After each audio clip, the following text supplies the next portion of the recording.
Hey guys. Tonight we're slipping quietly into a storm, an old one. Older than the cracked stones of any castle ruin you've ever seen on a postcard. You're standing there in the dark with me, feeling the weight of a sky that can't decide whether it wants to roar or simply press its heavy breath against your ears. And right in the middle of that ancient, shuddering night, a baby girl is born. You don't know her name yet. Not really. But trust me, England will. Germany will. Half of Europe will. And the other half? They'll pretend they don't, just to keep things interesting. The wind outside is wild enough to make you wonder if medieval weather had a personal grudge against everybody. Honestly, if you were born in a night like this, in a drafty stone castle with zero insulation, you probably wouldn't live long enough to complain about it on social media. In fact, you definitely wouldn't have survived. Sorry, but it's true. So, before you get comfortable, take a moment to like the video and subscribe, but only if you genuinely enjoy what I do here. And while you're settling in, drop a comment with your current location and what time it is where you're listening from. I always love seeing the little constellation of places you're tuning in from. Now, dim the lights, maybe turn on a fan for that soft background hum, and let's ease into tonight's journey together. You're standing in the torchlit corridors of a medieval palace. The air tinged with smoke and cold stone. Every sound echoes because medieval architects believed in dramatic acoustics long before anyone invented opera houses. Servants hurry past you, their shadows slipping across the walls. Somewhere deeper inside, a midwife mutters a prayer, half for the child, half for herself. Being near royalty during childbirth was honorable. Sure, but also risky. Royal babies weren't just babies, they were political items. Like living treaties that cried and needed feeding every 2 hours. The baby born this night is Matilda, daughter of King Henry I of England. You watch the midwife bundle her in a cloth that's scratchier than anything a modern baby would tolerate. You swear the newborn gives the room a look, as much as a newborn can, that says she has no interest in playing the role destiny has already scribbled for her. And you feel a tug, faint but certain, as if the storm that thunders above is applauding her arrival. A well-known fact? Sure, Matilda was born into the Norman dynasty. The same one descended from William the Conqueror. You've heard of him. The guy who barged into England in 1066 with the confidence level of someone who knew he'd win before he even got on the boat. Being his granddaughter came with expectations. Heavy ones. Expectations shaped like crowns. But here's one of those little-known truths history keeps tucked behind its back. Legends whispered that the night Matilda was born, the palace's hounds wouldn't stop howling. Some said it was a sign that the child would bring upheaval. Others said the dogs were just reacting to the storm. Medieval people were really into mixing superstition with weather forecasts. Even so, a few chroniclers recorded the omen with an almost guilty fascination, as if they knew this tiny girl would one day split a kingdom in half. You wander deeper into the palace as the storm intensifies. Rain lashes the windows like it's trying to break in and join the party. A maid rushes by, nearly dropping a basin, and mutters a complaint that makes you smile, apparently. Even back then, night shifts were rough. You catch snippets of conversation from nobles gathering in the hall. Hopes. Fears. Political calculations. Everyone is wondering what a princess means for the realm. Is she precious? Absolutely. Useful? Potentially. But is she the heir? Not yet. Not in the minds of men who still treated royal daughters like decorative diplomatic coupons. You step into the chamber where Matilda sleeps, wrapped tight and peaceful despite the storm's fury.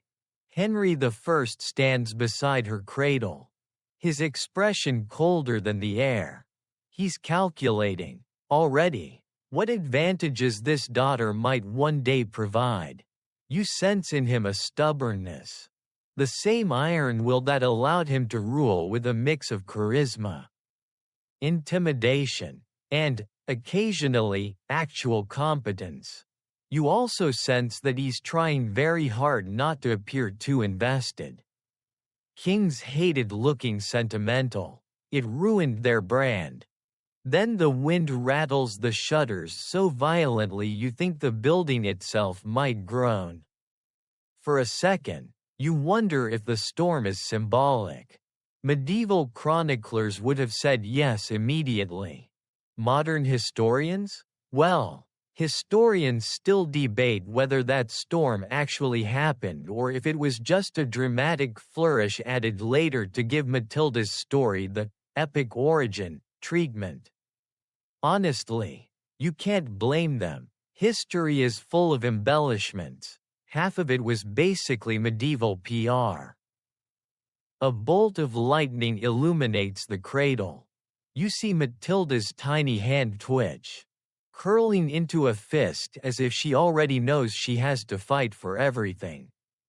And in the quiet after the thunder, you sense a tension spreading outward, through the walls, through the kingdom, through centuries, a sense that she will one day shake England in ways few rulers, male or female, ever did.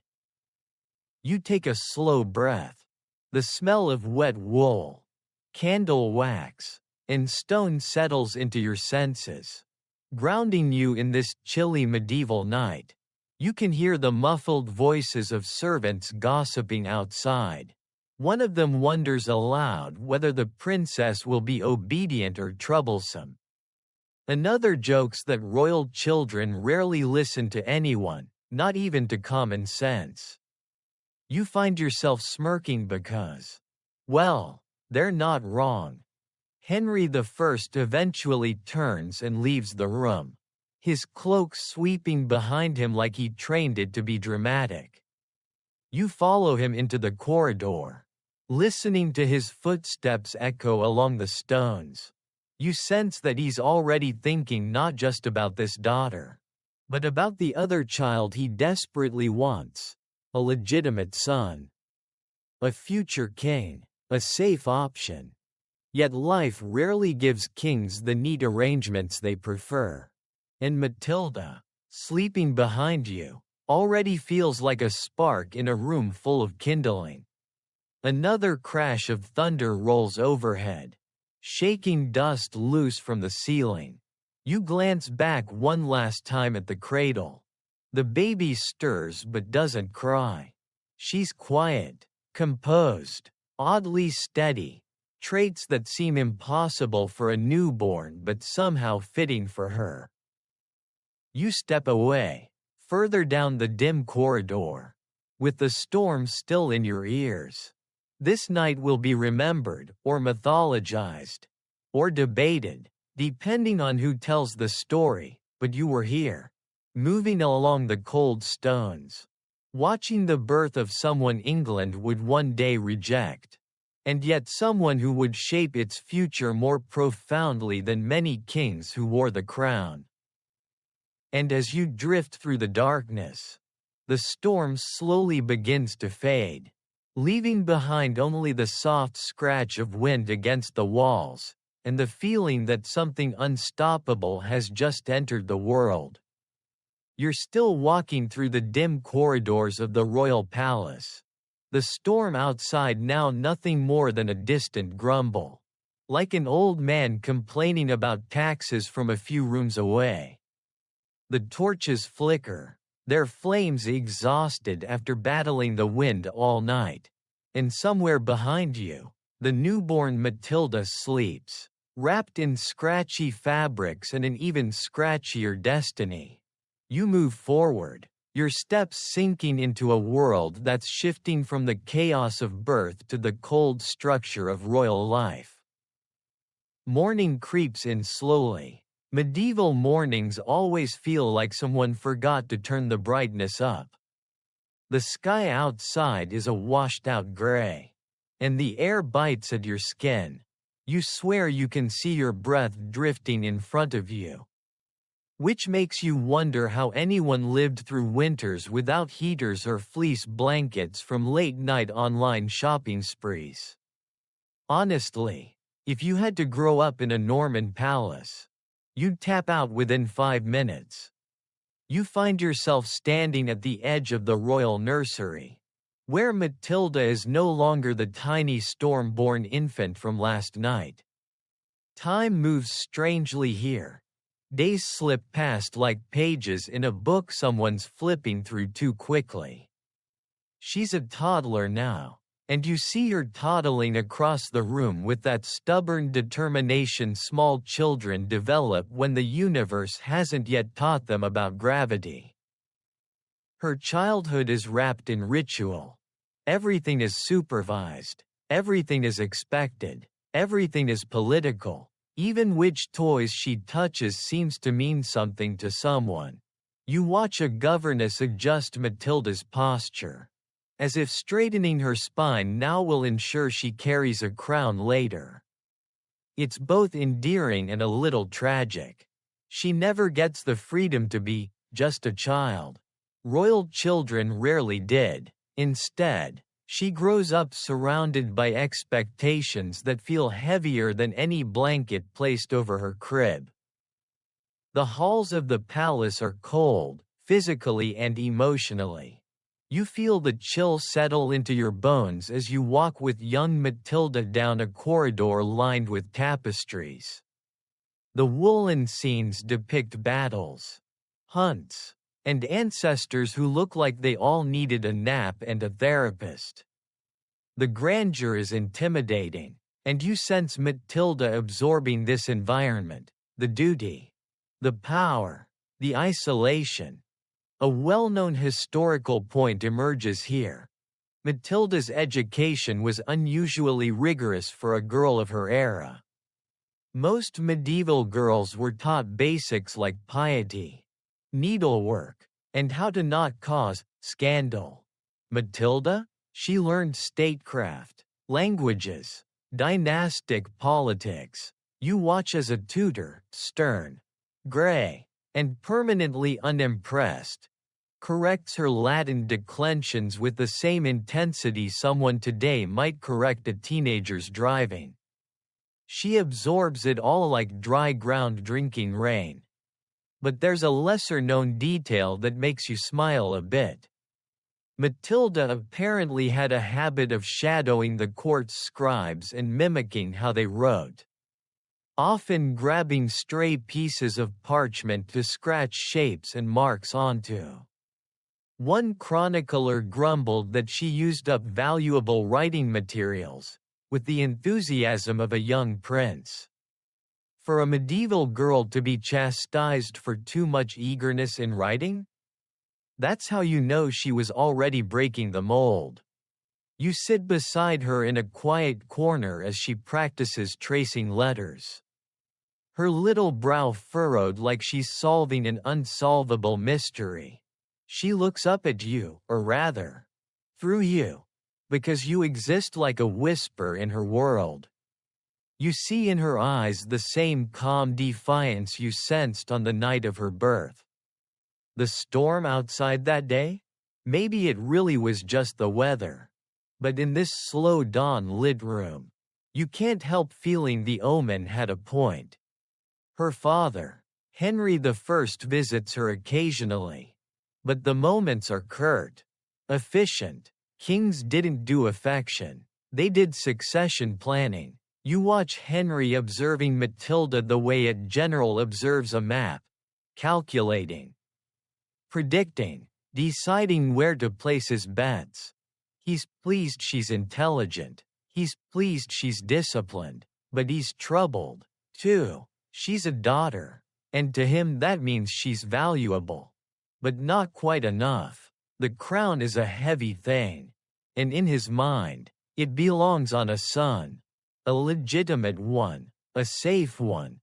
He pats her head once, awkwardly, like a man attempting a gesture he's only heard about, and leaves. You sense Matilda watching him go, her eyes lingering on the doorway long after he's disappeared.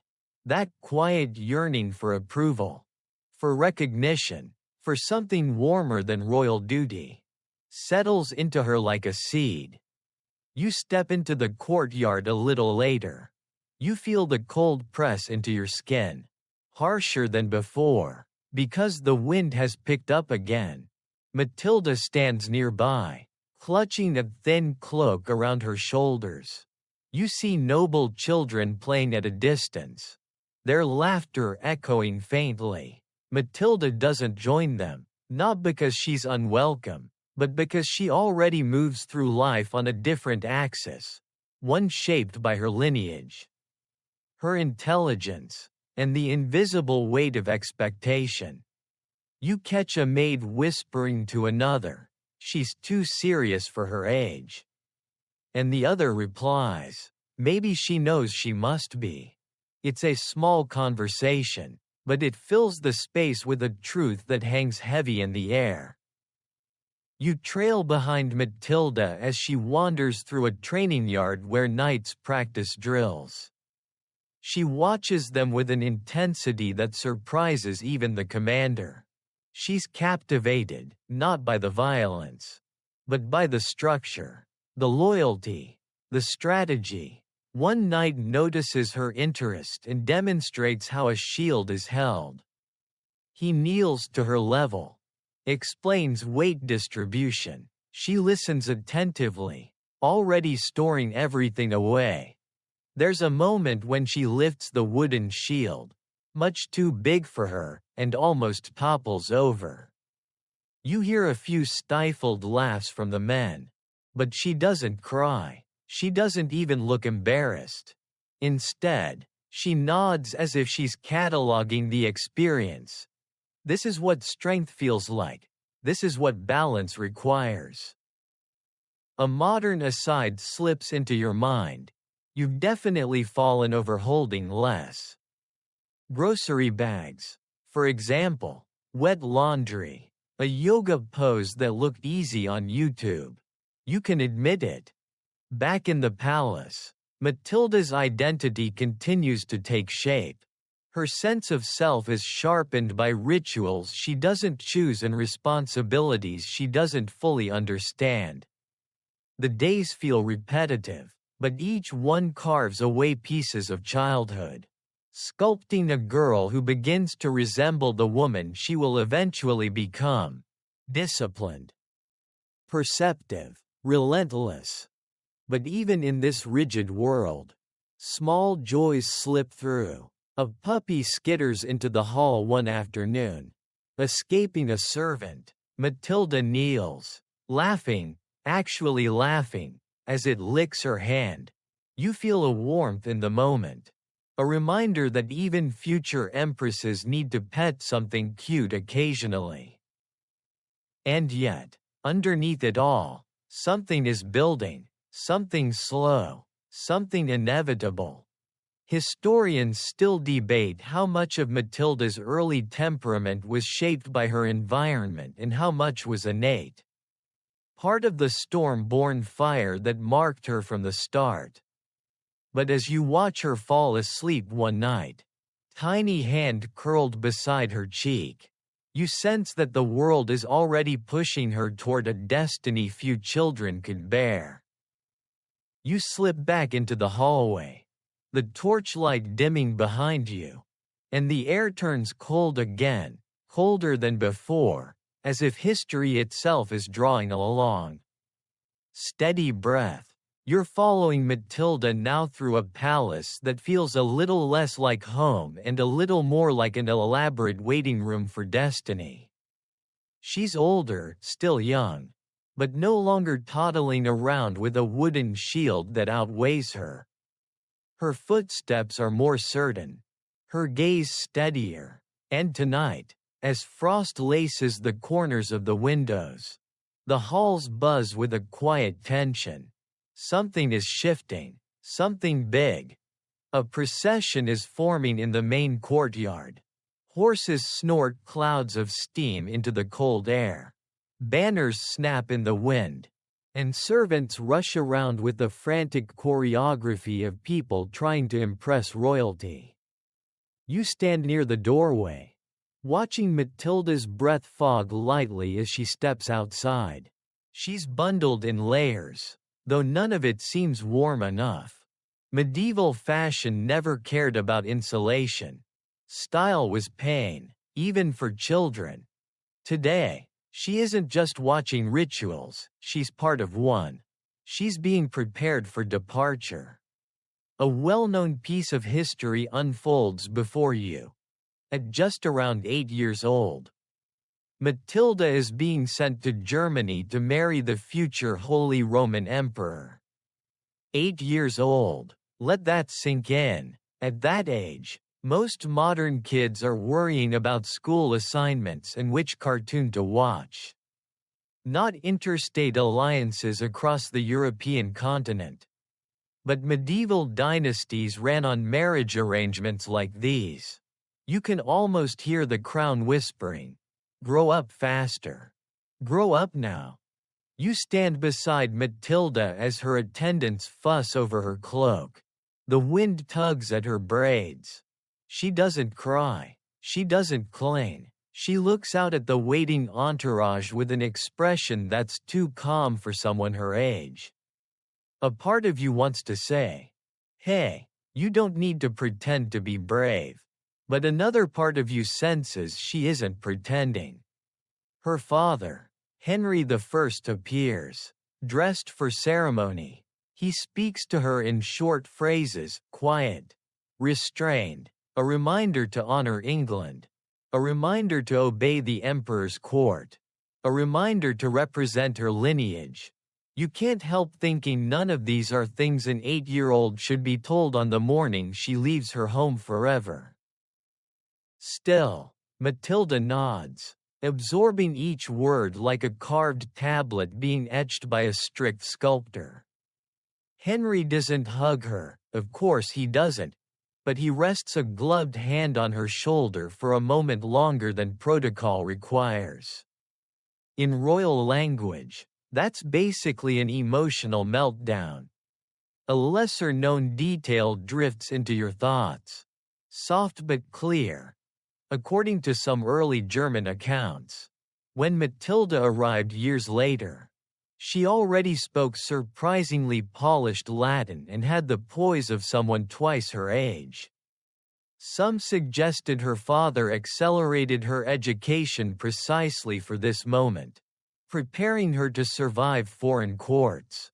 Others, the more dramatic storytellers, claimed she was so precociously dignified that German nobles whispered she might have been trained by angels or demons. Medieval rumors were flexible like that. You watch as Matilda mounts a small horse, the saddle specifically crafted for a child bride. It's absurdly delicate, almost ornamental. Her feet barely reach the stirrups. The sight punches something in your chest, sympathy, frustration, the echo of a child traded for politics. She glances back at the palace. Just once, her gaze lingers, absorbing the place she grew up in. The cold stones, the tapestry-lined halls, the courtyard where she once toppled beneath a shield and laughed at a puppy. Then she turns forward. The column moves. You walk beside her along the road leading out of Winchester. The hooves clattering over hard earth. Winter fields stretch endlessly around you. Pale and brittle, a few peasants gather to watch the procession pass. They bow or stare or whisper. Perhaps they think she's lucky. Perhaps they pity her, or maybe they're just trying to figure out why the royal child looks so serious.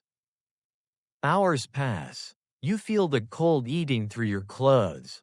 Matilda sits straight-backed, disciplined despite the numbness that must be creeping into her fingers. You catch a small moment. She slips one hand under the edge of her cloak to warm it against her body. Tiny but human, necessary.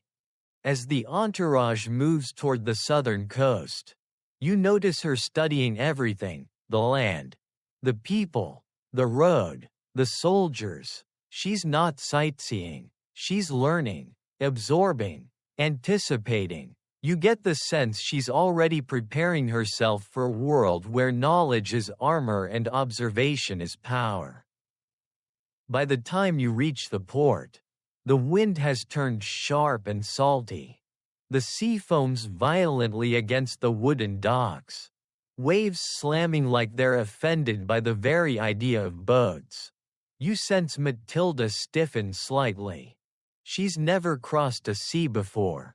Most people of her rank didn't travel casually. Journeys were perilous, expensive, and wildly uncomfortable.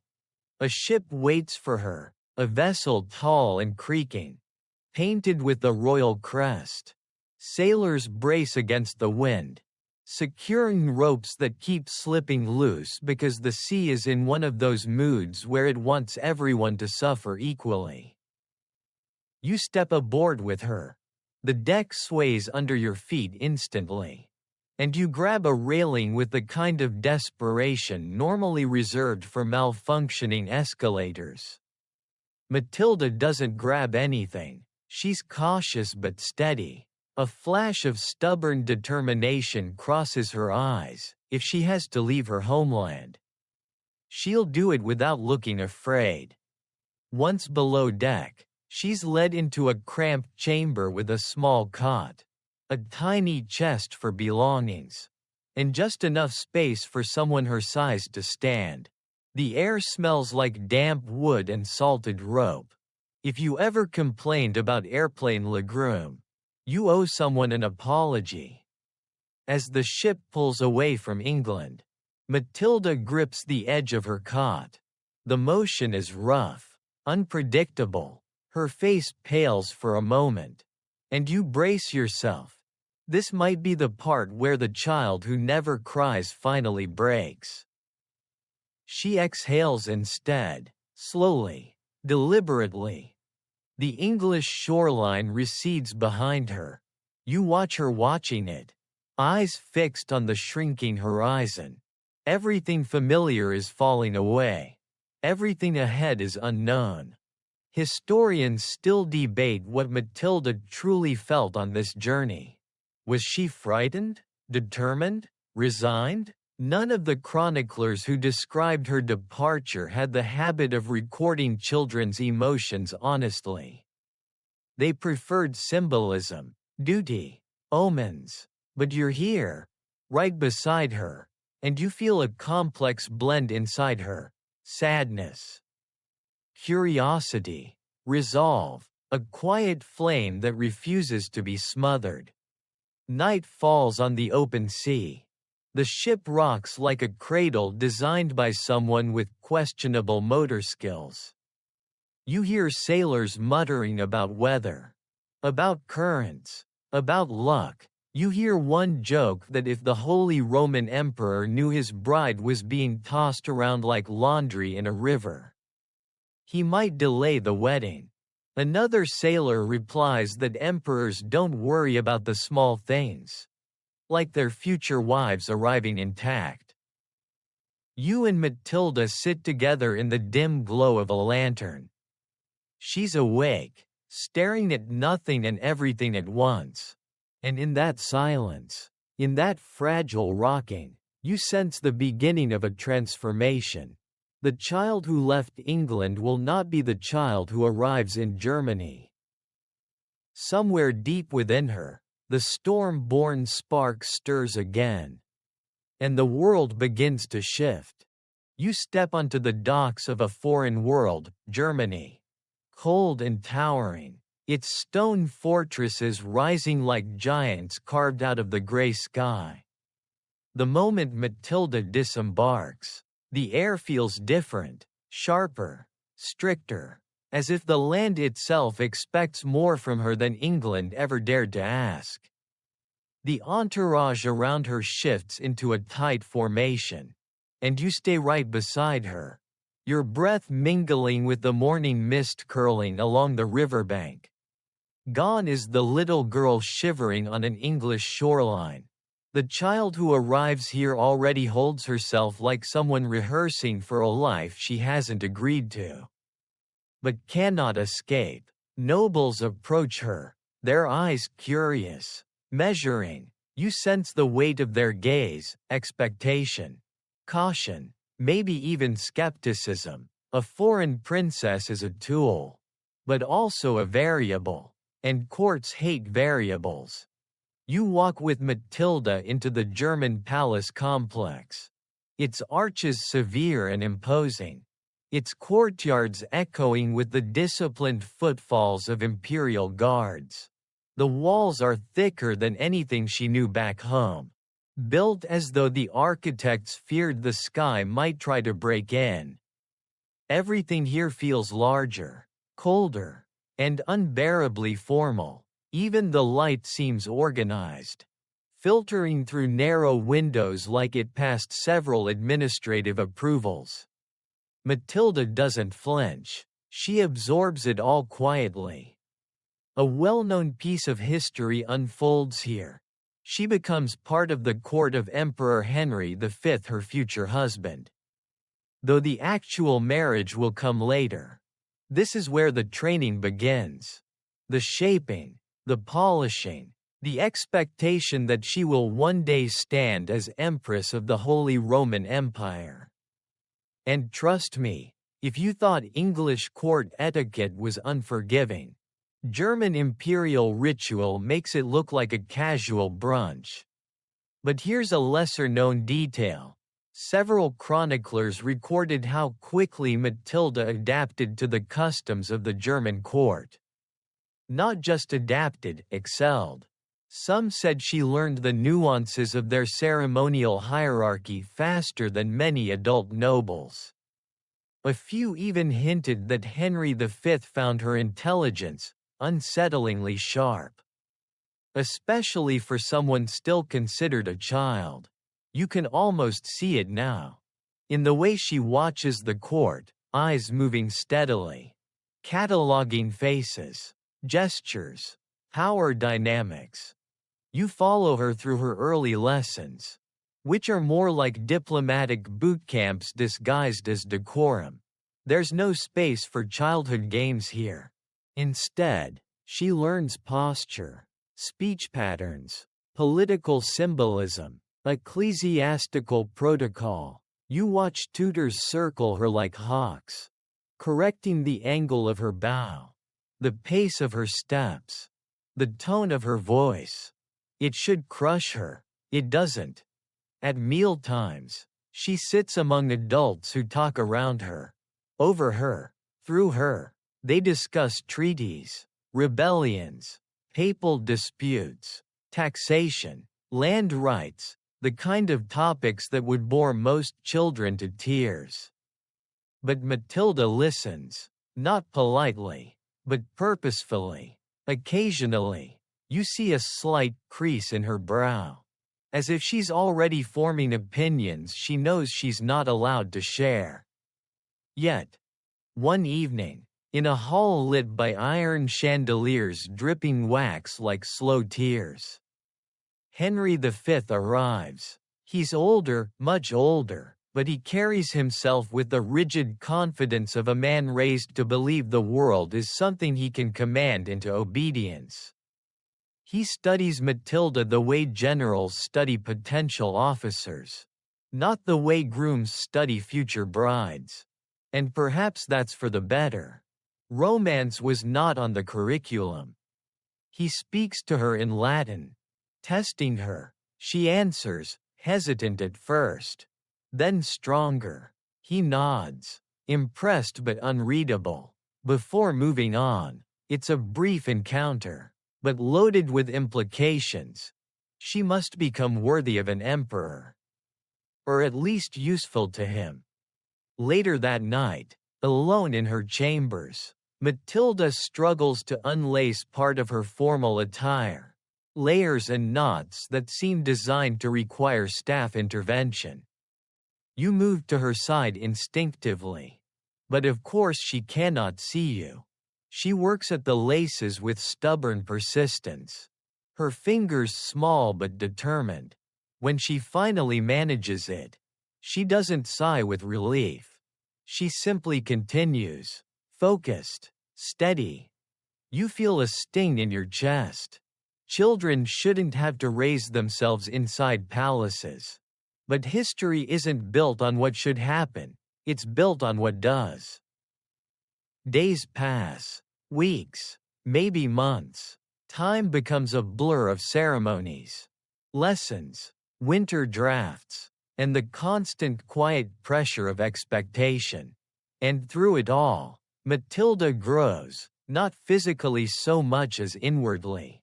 Her demeanor shifts. She becomes less hesitant, more deliberate, less wide-eyed, more discerning. She's not losing her childhood, she's being sculpted out of it. In the training courtyard, you watch her stand beside Henry V as he oversees military drills. Soldiers march in tight formations, armor clattering rhythmically. Henry's voice cuts through the air, stern and commanding. Matilda doesn't look away from the spectacle. She's fascinated, not by the violence, but by the discipline, the unity, the power structure. The Holy Roman Empire isn't just a country. It's a machine, and she's being trained to become one of its gears. A German lady-in-waiting leans toward another and whispers. She has the emperor's seriousness, but not his temper. The other replies, "Give her time." Medieval court gossip was sharper than any sword on that training field. You smirk quietly. Even in the 12th century, everyone had opinions. One afternoon, you follow Matilda to the chapel, a soaring space filled with golden shadows and the faint scent of incense. She kneels, her posture impeccable, her hands folded neatly. But her eyes, they wander. Not out of boredom, but curiosity. She studies the architecture, the icons, the flickering candles. She's trying to understand the world through every sense, every detail, as if collecting the tools she needs to survive. Historians still debate whether Matilda felt isolated in Germany or whether she found the court empowering. Some sources emphasize her loneliness. Others insist she embraced the role with eagerness. Watching her now, you sense something more nuanced. She isn't crushed by her circumstances, nor thrilled by them. She's absorbing everything, quietly shaping herself into someone who will one day navigate political storms with the same calm she had on the night she was born. One evening, as snow begins to drift across the courtyard, you catch a rare moment of softness. Matilda stands by a window, watching flakes fall silently, her breath fogging the glass. Her expression is peaceful, almost wistful. You imagine she's thinking of England, the gardens she left behind, the puppy she played with, the corridors where she once practiced writing. But the moment shifts. Her features harden slightly, resolve returning like a tide. She turns away from the window and steps deeper into her new world. She is becoming something formidable, something quiet but unyielding. Childhood is behind her now, and the path ahead leads toward a crown she has not yet touched, but one that already casts its shadow over her. You're moving through the German imperial palace now, deeper into its marble cold veins. where the air echoes with the weight of ceremony and the soft clatter of armored boots. Matilda walks beside you, or rather, ahead of you, with a posture so straight you half expect a tutor to leap from behind a column and applaud. She's older now, no longer the small girl who arrived trembling from the sea crossing. Something in her eyes has sharpened. Something in her steps has steadied. She's learning how power feels. And soon, she'll be expected to wear it. Today is enormous, not just for her, but for the empire, for the church, for anyone who happens to care about dynastic succession, which, in the medieval world, was basically everyone. The palace is buzzing, though in that elegant, oppressive way only royalty can buzz.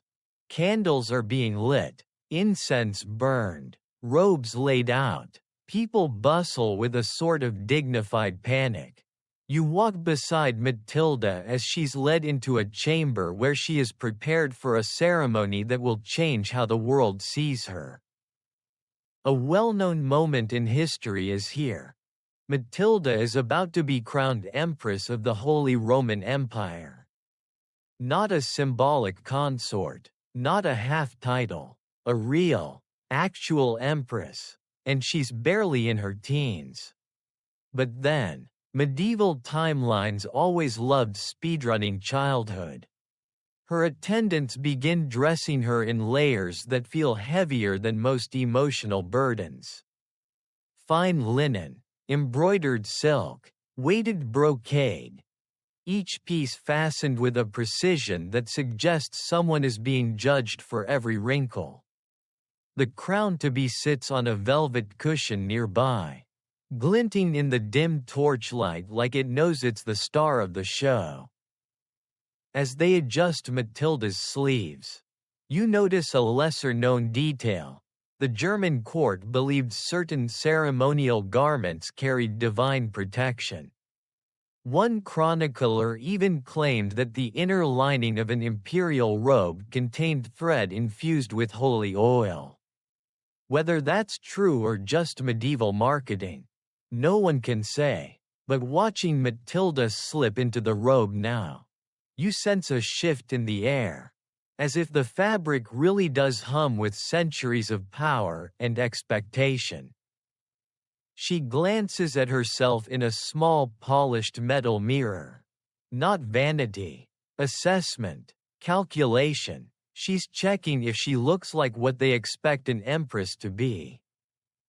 When she steps into the cathedral, the atmosphere thickens. The space swallows sound and breath alike.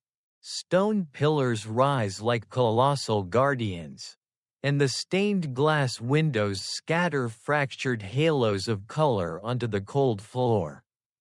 A choir hums low, like the building itself is chanting, and you feel a tug of tension, as if everyone present is aware they're participating in something meant to echo through centuries.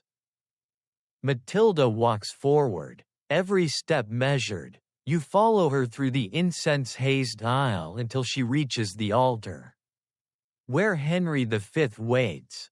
Today, he looks less like a man and more like a monument.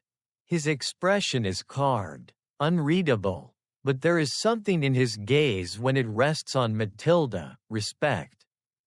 Maybe, or strategic admiration. You can't quite tell. He lifts a hand, inviting her to kneel. She does. The archbishop begins the rites, chanting in Latin with the kind of intensity usually reserved for scolding teenagers or casting spells in fantasy novels. The words roll through the hall, deep and resonant. You feel them shiver through your bones. Matilda bows her head, calm, composed, as though she's been training for this moment her entire life, which, in a way, she has.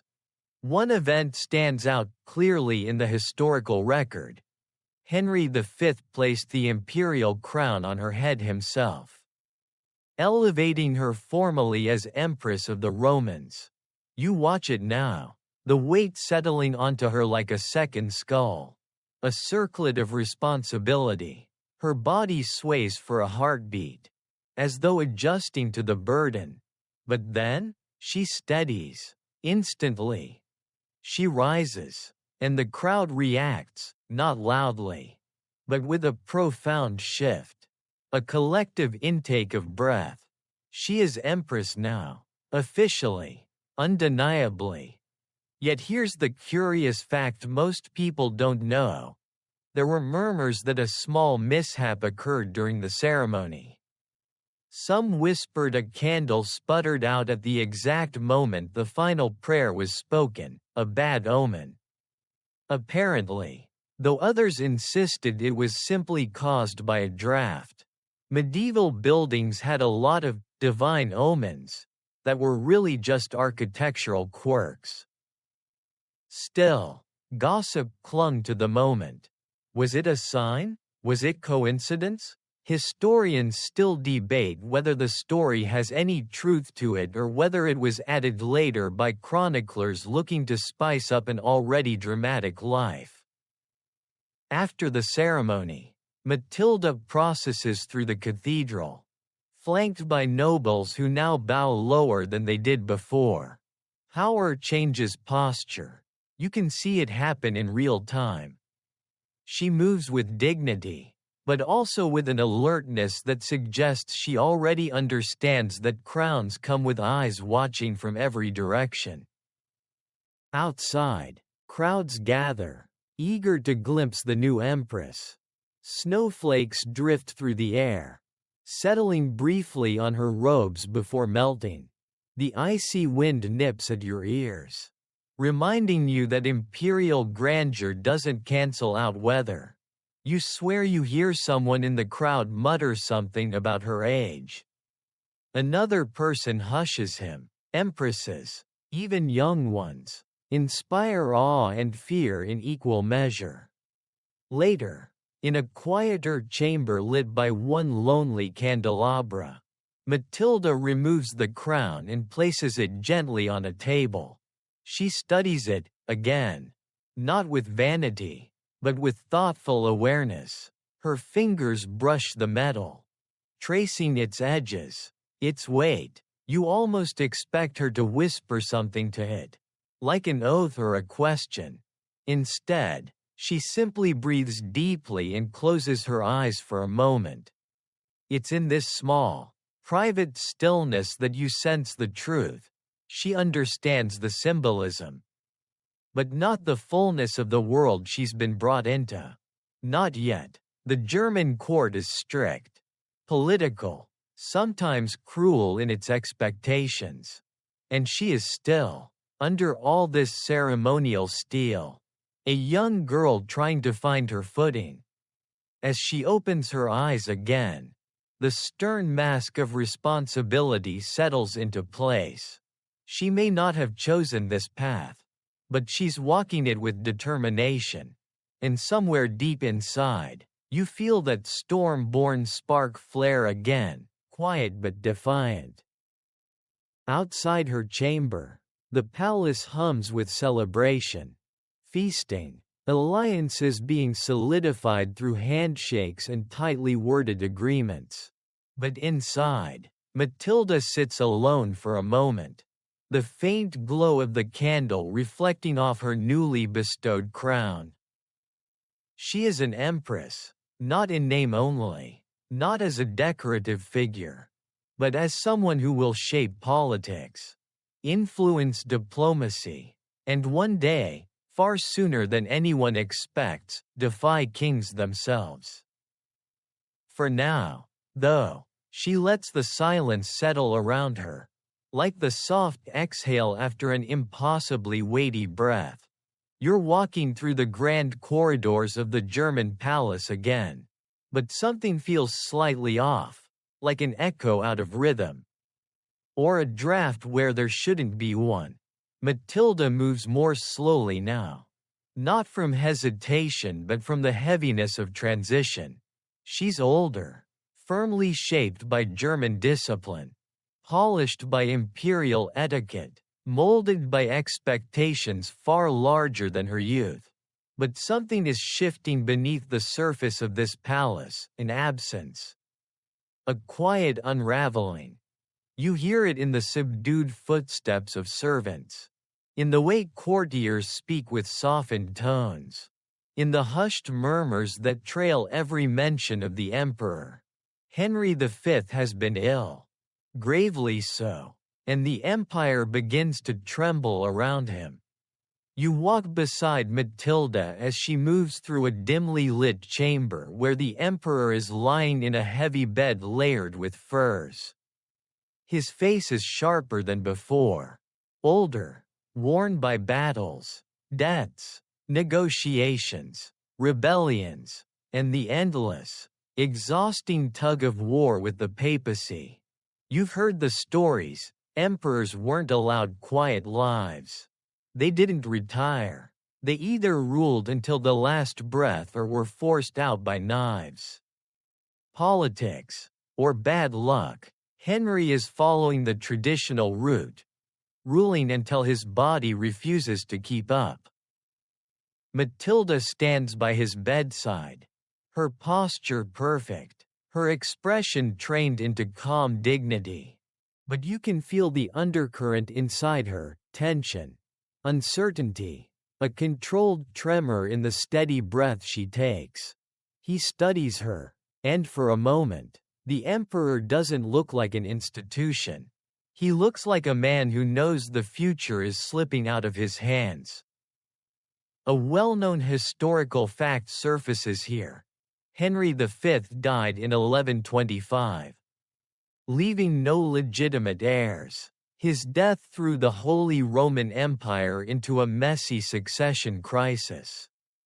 The German princes, always eager for a bit of political chaos, wasted no time asserting their own agendas. But what many forget is that Matilda, his empress, was left in an extraordinarily vulnerable position. A foreigner, a widow, and a political asset suddenly stripped of its use. You see it now, in the way the German nobles watch her as she leaves the emperor's chamber. Their bows are respectful but shallow. Brief, their eyes dart away too quickly. They aren't cruel, they're calculating. Without Henry V alive, Matilda is no longer central to the empire. She is a symbol without the power-bearer attached. And symbols alone are rarely welcome in politics unless they can be repurposed. She walks through the fortress like halls of the palace and feels the weight shift around her. Conversations stop when she approaches. Advisors meet without her. Privileges she once held are quietly reduced. Not rudely, but systematically. She's still addressed as Empress. But the word feels hollow. Like a decorative shell. You follow her to the imperial chapel, where she kneels for a long moment. She bows her head, but you can see from here that her thoughts are not prayers, they're calculations. Possibilities, futures. A crown given by marriage is easily lost. A crown earned by blood or line is not. And somewhere in her mind, England whispers. Later, she returns to her chamber where a letter sits waiting on a carved wooden table. The seal is unmistakable, the royal emblem of England. Her father's seal. She breaks it open carefully, as though bracing for the weight of whatever she will find. You step close, watching her eyes move over the text. Henry I writes plainly, "Kings do not waste ink." The letter is long, but the message is simple. Return. You are needed. You feel something shift inside her. Not fear, not relief, something more like gravity. A pull toward a destiny she left behind but never truly escaped. Here's a lesser-known historical fact. Many assume Matilda rushed home immediately after her husband's death. But in reality, She stayed in Germany longer than most widowed consorts did, partly because she still held lands gifted by Henry V, and partly because German nobles were hesitant to see a politically trained, educated, ambitious woman return to a foreign kingdom where she might become a powerful contender. Some scholars suggest subtle resistance delayed her departure. Others think she delayed it herself, perhaps mourning in private or perhaps assessing her next steps in silence. Historians still debate her motivations. Was she grieving, strategizing, hesitant to abandon what little standing she still possessed? Or was she weighing England's needs against her own desires? No one knows. But what you see now is a woman thinking in deep, quiet currents, her thoughts hidden beneath a still surface. Eventually, the inevitable happens. Her attendants begin preparing for departure. Her rooms slowly empty of personal belongings. The halls she once walked as a rising political force now echo faintly behind her. Servants bow one last time. Polite but distant, the court acknowledges her departure with carefully crafted courtesy. The kind used when a chapter closes and everyone knows it. She steps outside into the cold air of the courtyard one last time. Snow dusts the stone steps, and the sky above is a pale winter gray. Around her, the imperial standards flutter softly, but their meaning feels different now. Less binding, less hers. She pauses, not for nostalgia, for clarity. She is leaving an empire behind, but she is not leaving empty. On the day of her departure, her carriage waits at the gate, horses restless, breath forming clouds in the brittle air. Matilda stands for a moment, staring at the fortress that shaped her, hardened her, trained her. The German court taught her far more than etiquette. It taught her endurance, strategy, silence, presence. She steps into the carriage. The gate closes behind her with a deep, resonant thud. The journey back to England begins. You travel with her through winter landscapes, frosted forests, winding rivers, villages tucked against rocky hills. Each mile feels like a step further from the identity she once held. Empress, wife, imperial figure, all fading behind her, but simultaneously, another identity sharpens ahead. Daughter of the King of England. Heir, if fate allows. Claimant, if needed. At night, in dim inns or drafty noble manors, Matilda sits quietly over candles, reading, thinking, mapping possibilities. She doesn't speak much to her attendants. She doesn't need to. Her silence is full. One evening, she holds the imperial ring Henry V gave her. It glints softly in the firelight. Heavy with meaning, she closes her hand around it, not in sorrow, but in resolve. She is leaving Germany behind. But Germany has left its mark on her. She enters this journey a widow. Yes, but she also enters as someone sharpened, tempered, and forged in one of the most disciplined courts in Europe. When the coastline of Normandy finally emerges through the morning mist, you see her straighten her back. Her expression shifts. England, her true battlefield, awaits. You're stepping off the ship with Matilda now. Onto the shores of Normandy, where the wind tastes of salt, cold iron, and the faint anticipation of a brewing storm. The sky is washed in pale morning light, the kind that looks peaceful but feels like it's hiding something. Matilda descends the gangplank with the composure of someone who has already survived a chapter of life that would have shattered most people twice her age. She's no longer the girl who left England. She's an empress returning home, widowed, sharpened, and carrying the weight of an empire's education in her spine. You walk beside her across the wet planks, hearing them creak beneath your steps. Seagulls wheel overhead, shrieking like overdramatic heralds. The attendants gather behind her, forming a modest procession. Nothing flashy, nothing imperial. The Holy Roman Empire had given her a crown, but England will soon decide whether it will take that crown seriously. And today? Today is the day she learns just how seriously. She's led to her father's residence in Normandy, a castle built with the blunt practicality of the Normans. Thick walls, narrow slits for windows, the kind of architecture designed by people who assumed the world was always 5 minutes away from bursting into war. You feel it too, the tension humming under the stones. As she enters the great hall, Henry I stands waiting. This is no tender reunion. Kings didn't do tenderness unless it came with political leverage. His hair is grayer now. His eyes sharper, colder. He studies Matilda like he's reading a complicated document written in a foreign language. You sense something in him shifting, an internal measurement, a recalibration. The last time he saw her, she was a child. Now she's an empress, his empress.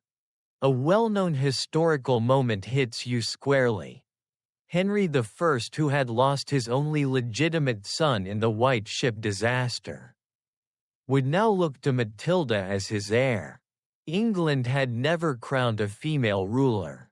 No one expected it, no one wanted it, but Henry, faced with the gaping hole of succession, had decided to push the boundaries of tradition the way only a desperate king could.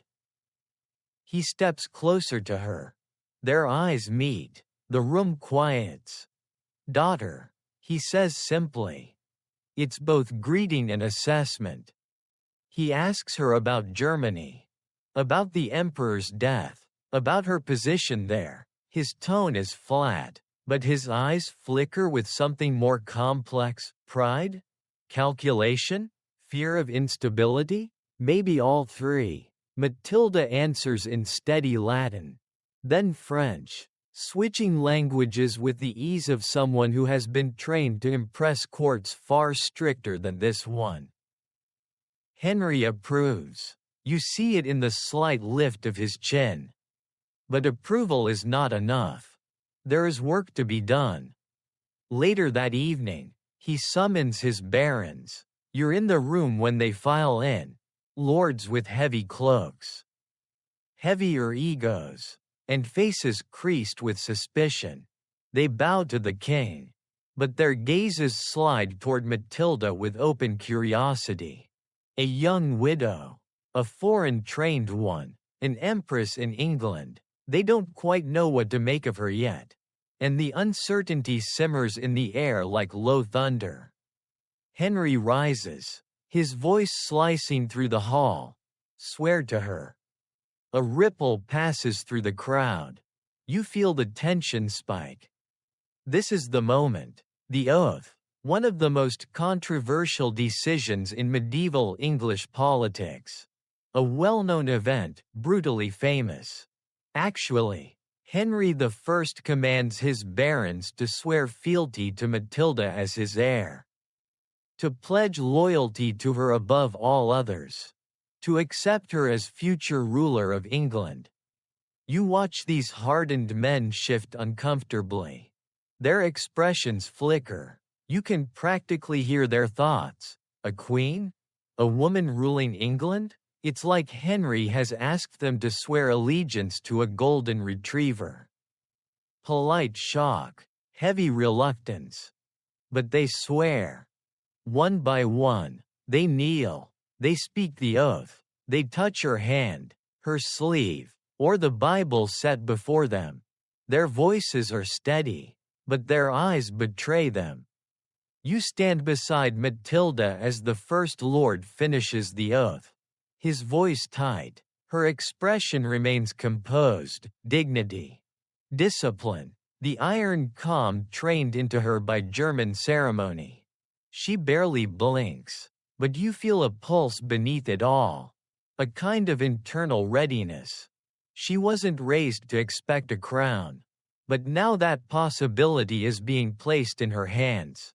She accepts it with a stillness that feels almost dangerous. And here's a lesser-known truth that history often sweeps aside. Some barons swore more reluctantly than others. Chronicles whisper that one or two muttered under their breath. Another supposedly wiped his hand on his cloak after touching hers, earning a stern glare from Henry. Petty, yes, but medieval nobles excelled at petty. The ceremony drags on, and the room fills with the weight of reluctant allegiance. But in the candlelight, you notice something important. Matilda is not flattered. She's not humbled. She's not naive enough to mistake obedience for sincerity. She's studying them, watching how each lord speaks, how he bows, whether his voice wavers, whether his gaze lingers too long or not long enough.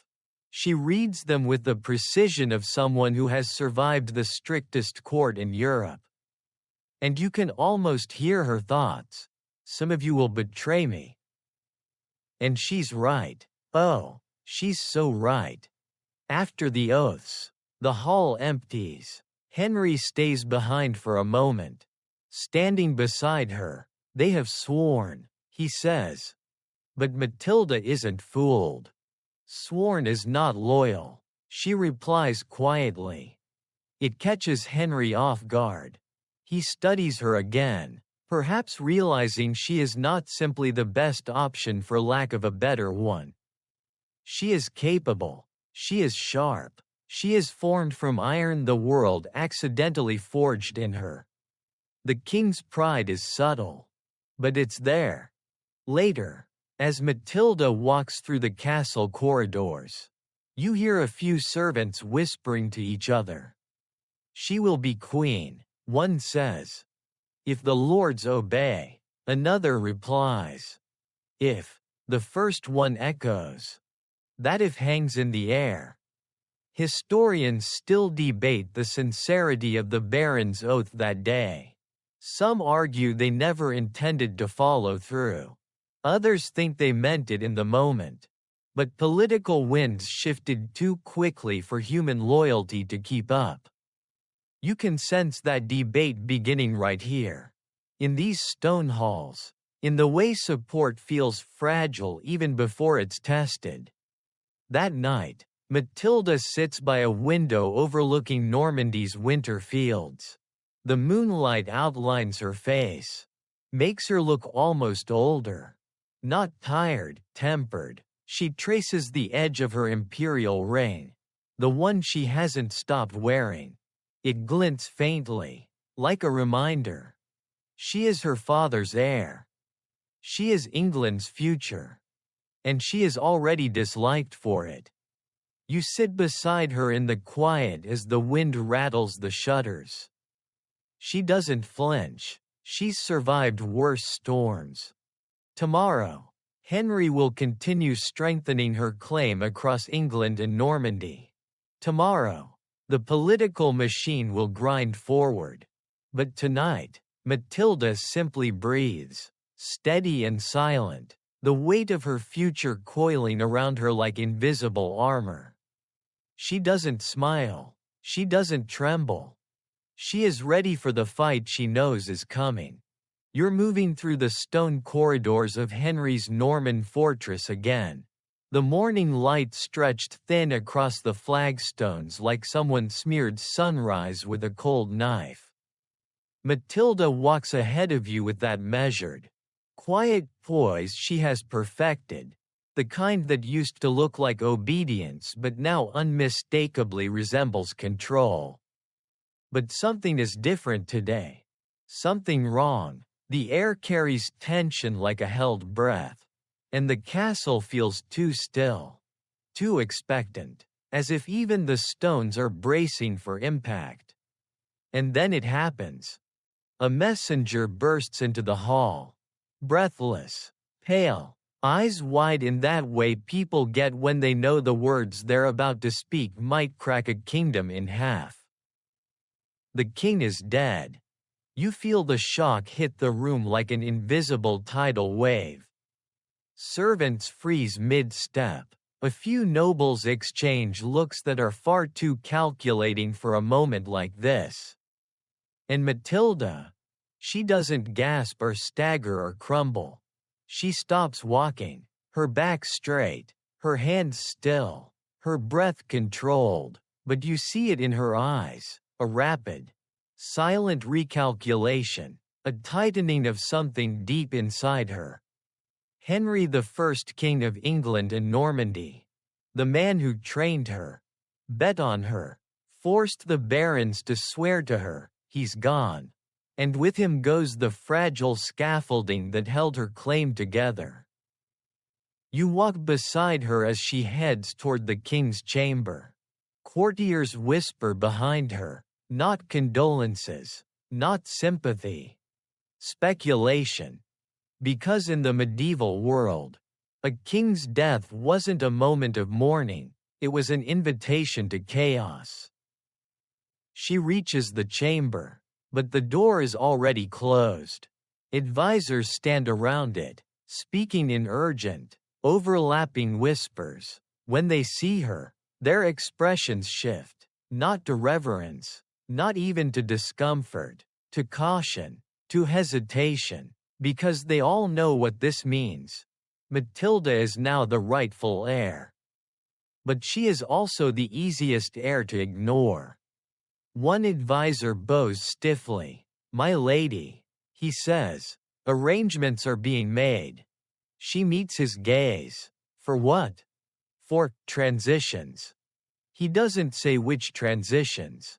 That tells you everything. A well-known historical truth strikes here.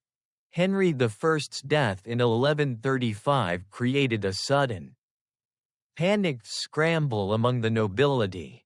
There was no legitimate son. There was no plan everyone trusted.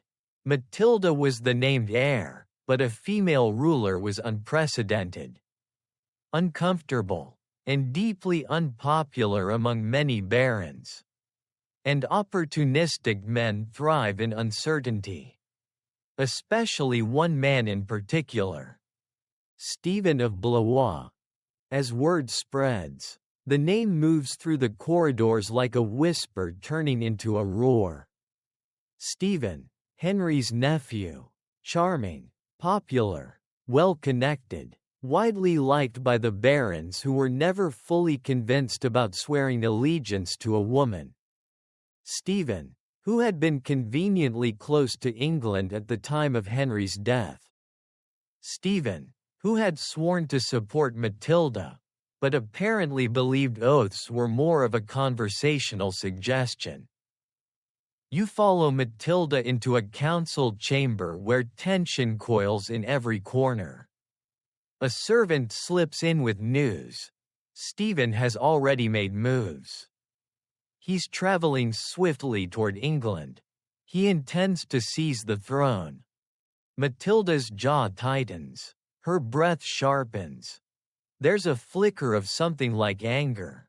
Not loud, not explosive, cold, silent, the kind of fury that burns without smoke. A lesser-known historical tidbit surfaces. Although Stephen swore fealty to Matilda twice, publicly, dramatically, with all the medieval pomp he could muster, there were whispered rumors even then that he was too eager to support the rightful heir. Almost performatively loyal. Some chroniclers noted that Stephen was unusually close to certain barons who openly resented Matilda's position. Whether those whispers were hindsight bias or genuine warning signs, historians still debate. But right now, watching Matilda absorb the betrayal forming around her, You feel the truth. She suspected this would happen. She always knew the oaths were fragile, temporary, conditional. Still, the speed of it stings. She demands action. She speaks with clarity, authority, urgency. But the barons present don't match her energy.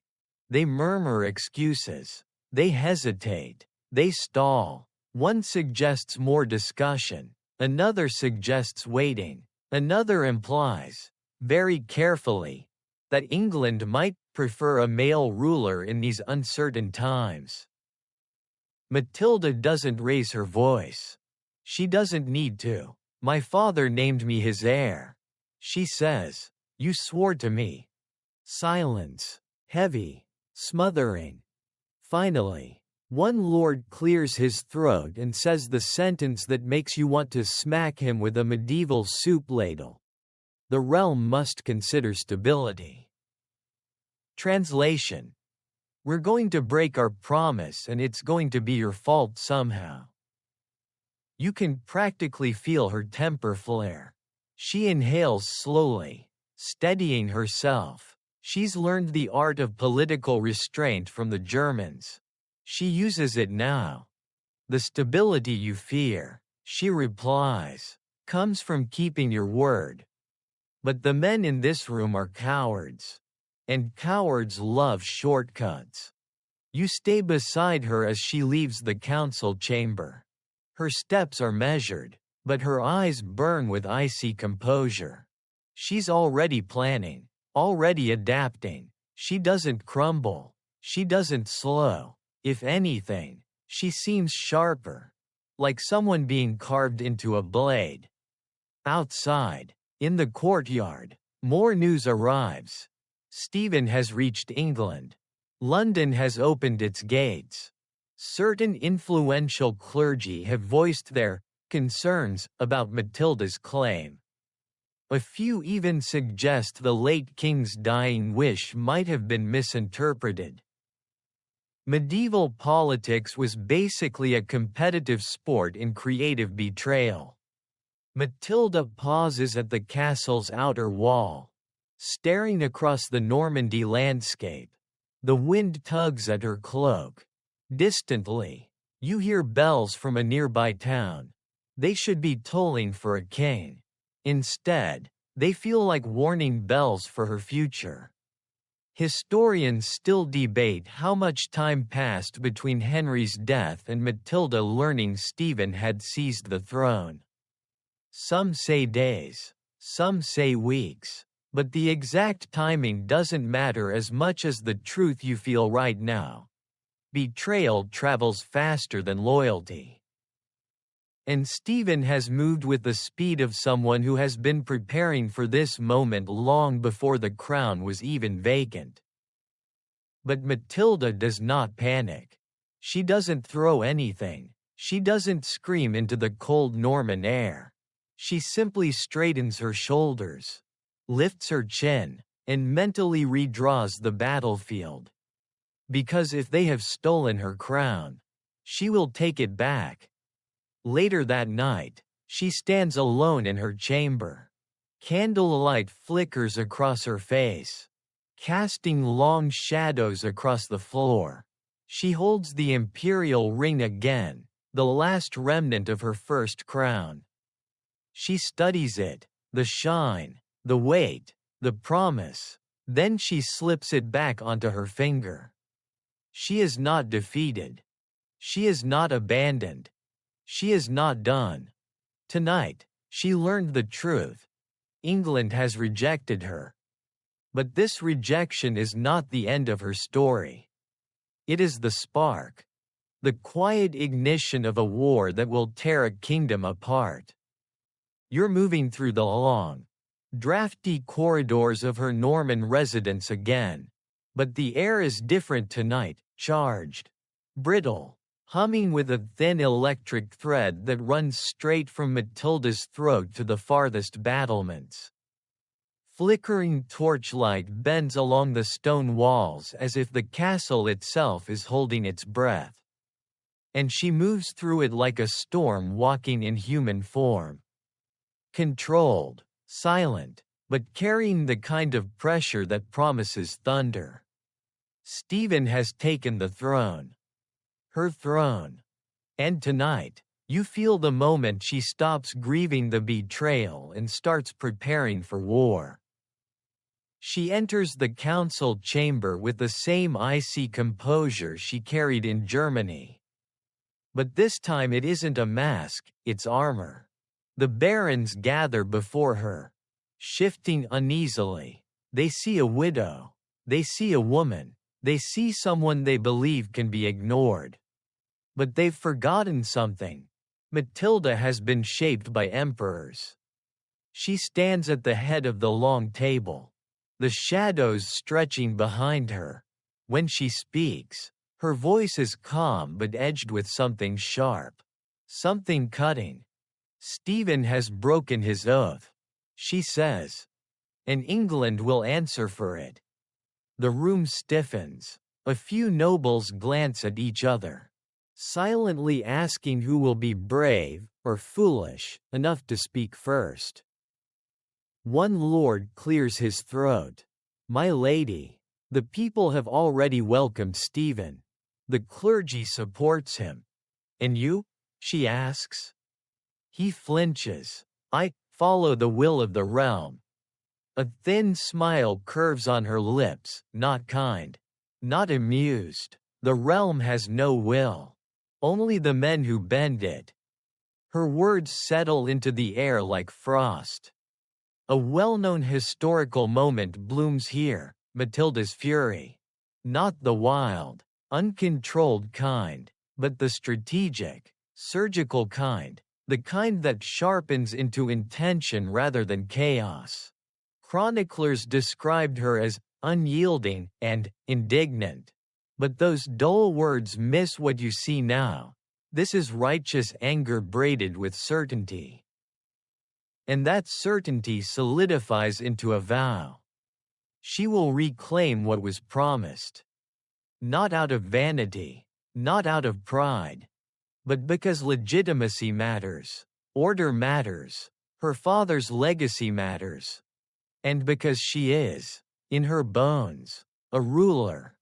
A lesser-known detail flickers into your thoughts, a letter Matilda reportedly wrote during this period.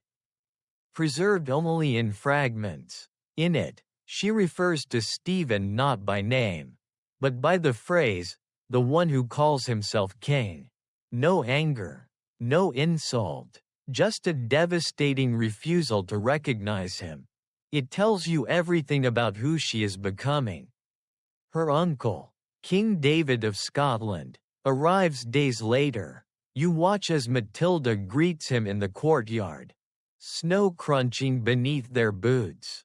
He bows his head, deeply, respectfully. David is one of her father's few trustworthy allies, and he offers his support immediately. "You have a claim," he tells her, "and I will stand by it." The words warm the air a little, but only enough to soften the frost, not melt it. You can feel the momentum building now. She meets with loyal Norman lords. Some swear openly to her again, this time without being coerced. Others do so quietly, their loyalty hidden beneath layers of political prudence. A few still resist, but Matilda no longer wastes breath persuading them. She's not searching for permission. She's assembling an army. You walk with her through the armory, where weapons clatter as soldiers sharpen blades and adjust armor. The smell of iron and oil fills the air. She moves among them without flinching, her gaze steady, assessing. She's not a warrior in the physical sense, not trained to swing a sword or hold a shield, but she commands with presence alone. That imperial training wasn't a burden. It was preparation. She pauses beside a rack of spears, runs a finger lightly along one polished shaft. Not fascinated, thoughtful, considering. calculating. Because war isn't just fought on battlefields. It's fought in alliances, strategy, timing. And she is learning quickly. Another advisor approaches, hesitant. "My lady," he says, "Stephen has secured Winchester and London. The nobles rally behind him." She doesn't look up. "Then we take what he doesn't guard." You feel the shift in the room. She isn't rattled by Stephen's control of key cities. She's watching for weaknesses, looking for cracks. And Stephen, though charming and decisive, has never possessed Matilda's discipline or her iron patience. Historians still debate whether Matilda planned her rebellion immediately or if the conflict arose gradually. But you're standing here, watching her make decisions with the clarity of someone who has already stepped into a war she refuses to lose. And whether or not she realized it yet, this war will soon be known by another name. The Anarchy. A civil war that will devour England. A war born in this very moment. Later that night, in her private chamber, she sits at a heavy wooden desk lit only by a single candle. Her quill scratches across parchment, letters to lords. Appeals to allies, strategic plans, coded messages. You read over her shoulder. Though she doesn't see you. Her handwriting is sharp, disciplined, the letters as precise as her thoughts. Every line is a step toward reclaiming her crown. She pauses only once, setting the quill down to rub her temple. Exhaustion flickers across her face. But not weakness. She's pacing herself, conserving her fire. She knows this will not be won quickly. She glances down at her imperial ring again, the one from her life in Germany. It glimmers faintly in the candlelight, a reminder of the authority she once held, proof she can do it again. She closes her fist around it. "I won't let him steal it," she whispers. "Not the ring. Not the crown. Not the story that should have been hers." In the morning, she stands atop the castle ramparts. The wind whips her cloak, cold and merciless. Below her, soldiers begin assembling. Horses are saddled, banners threaded through wooden poles. Armor gleams in the pale light. A quiet army, but an army nonetheless. She surveys it, all of it, with an expression that sends a shiver down your spine. Not fear, not doubt. Recognition. This is the beginning. In her eyes, you see the same calm fire that marked her birth night, the storm-born spark that refuses to fade.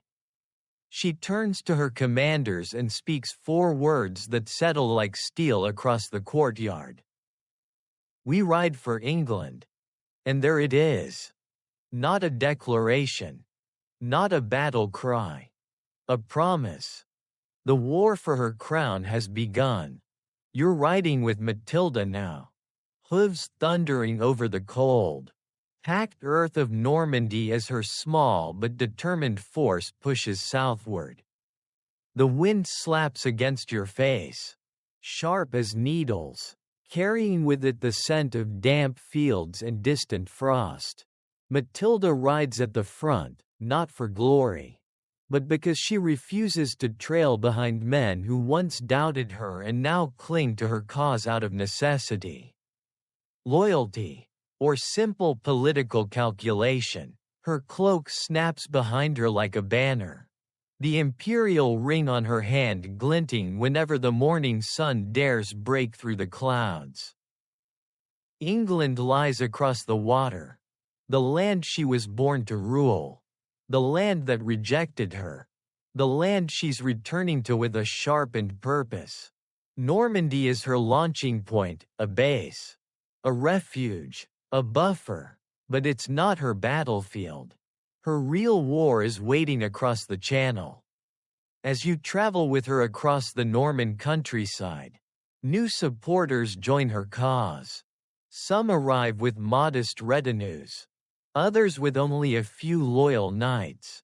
They bow their heads respectfully, though you can sense the caution in their posture. Loyalty in this era came with conditions, footnotes, exceptions, and yet, here they are, enough to form the beginnings of something real. Once they reach the castle at Argenton, preparations intensify. The courtyard transforms into a hive of activity.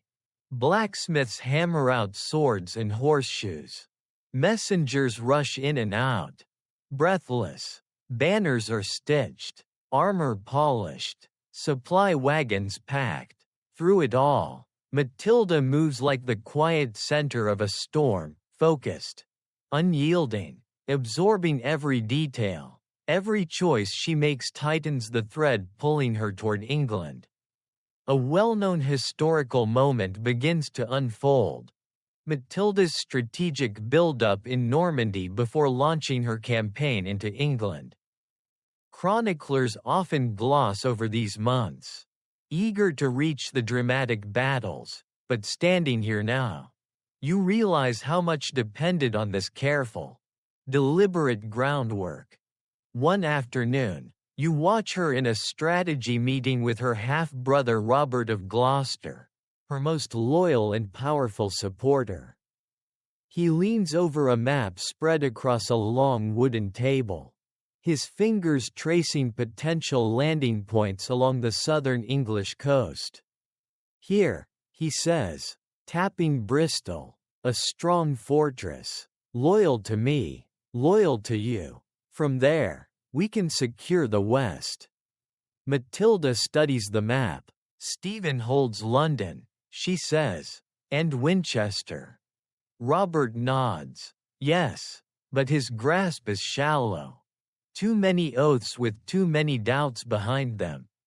Matilda's expression tightens slightly. "Their loyalty will shift with the wind." He smiles wryly. "Then we'll change the wind." That moment lodges itself in your mind, a plan neither rash nor timid.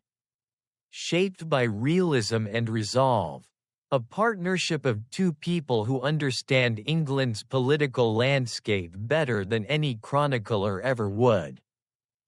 Here's a lesser-known fact. Robert of Gloucester wasn't just Matilda's most important ally.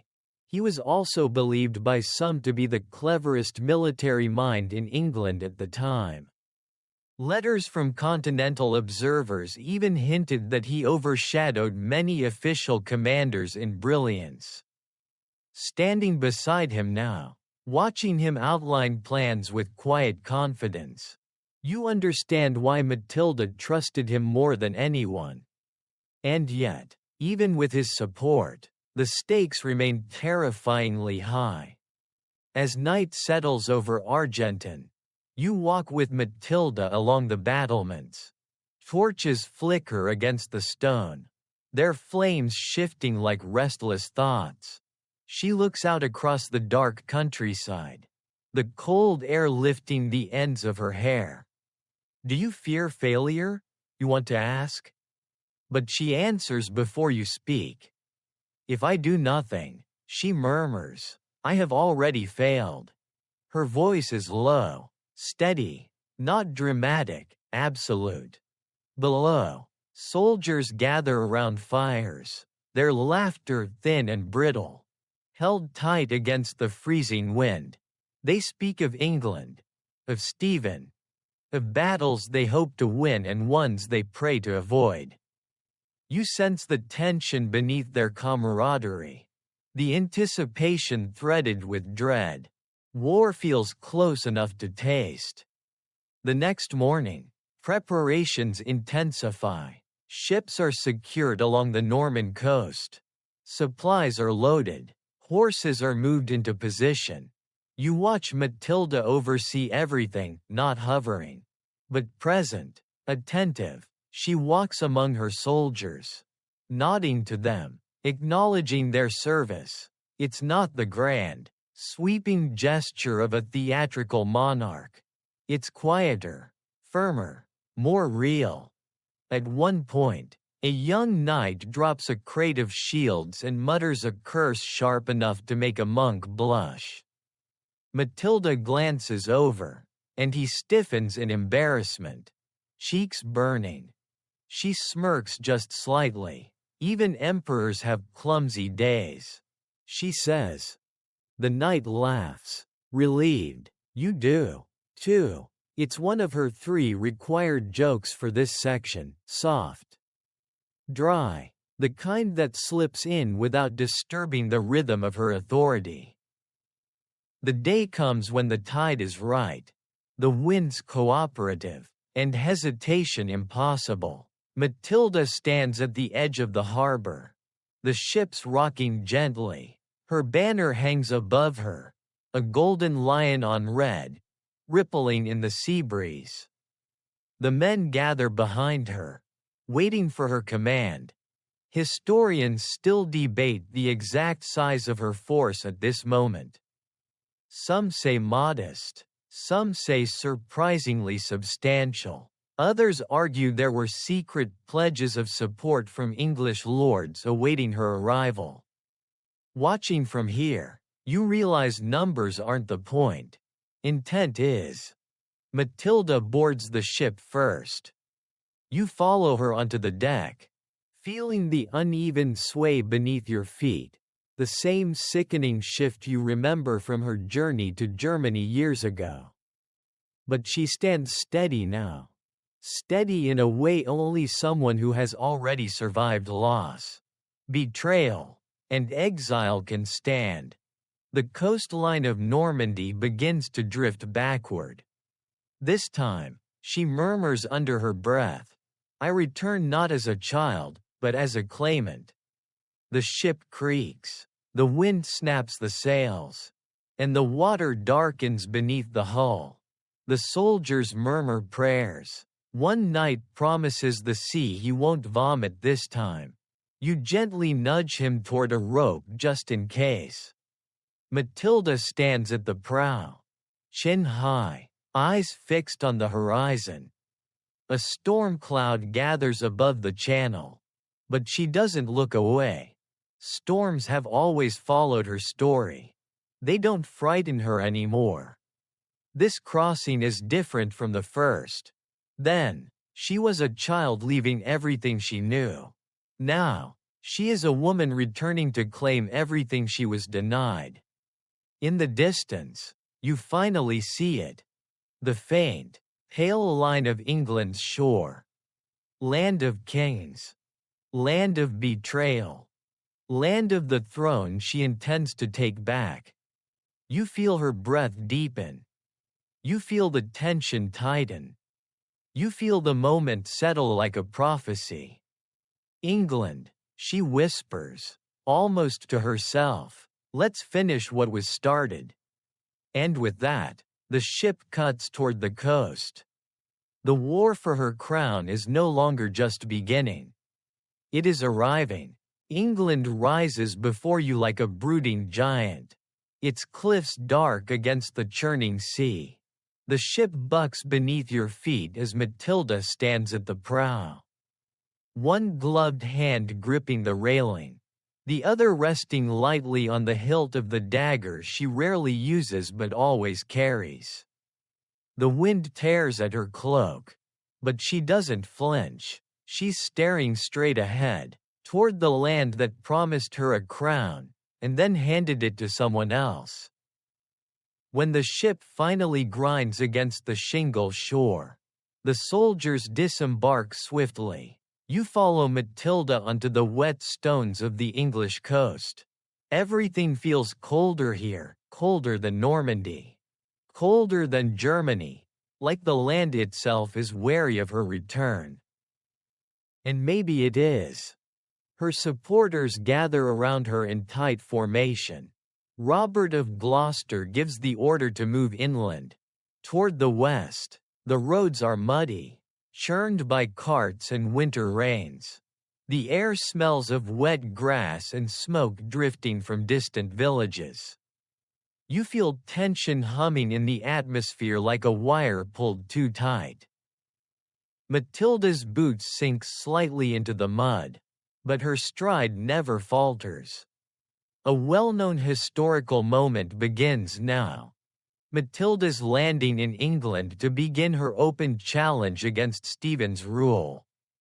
Chroniclers often describe this moment with drama and apprehension. But being here beside her, you sense something the ink never captured. Matilda isn't afraid. She's irritated. There's a difference. The countryside opens onto the west, toward Bristol, the stronghold that Robert has promised will be her base of operations. The journey is long, and every village they pass through carries its own whispers. That's the Empress, some murmur. The rightful heir, others say. But not all whispers are kind. Some watchers stand with folded arms, skeptical, guarded. She'll bring war, one farmer mutters. She didn't choose war, his wife replies. War chose her. You almost applaud her. As you move deeper inland, the roads become narrower, choked with hedgerows and winter bare branches clawing at the sky. You hear riders approaching, messengers loyal to Matilda. They bring news each hour, and each hour. The information sharpens her resolve. Stephen's forces are moving.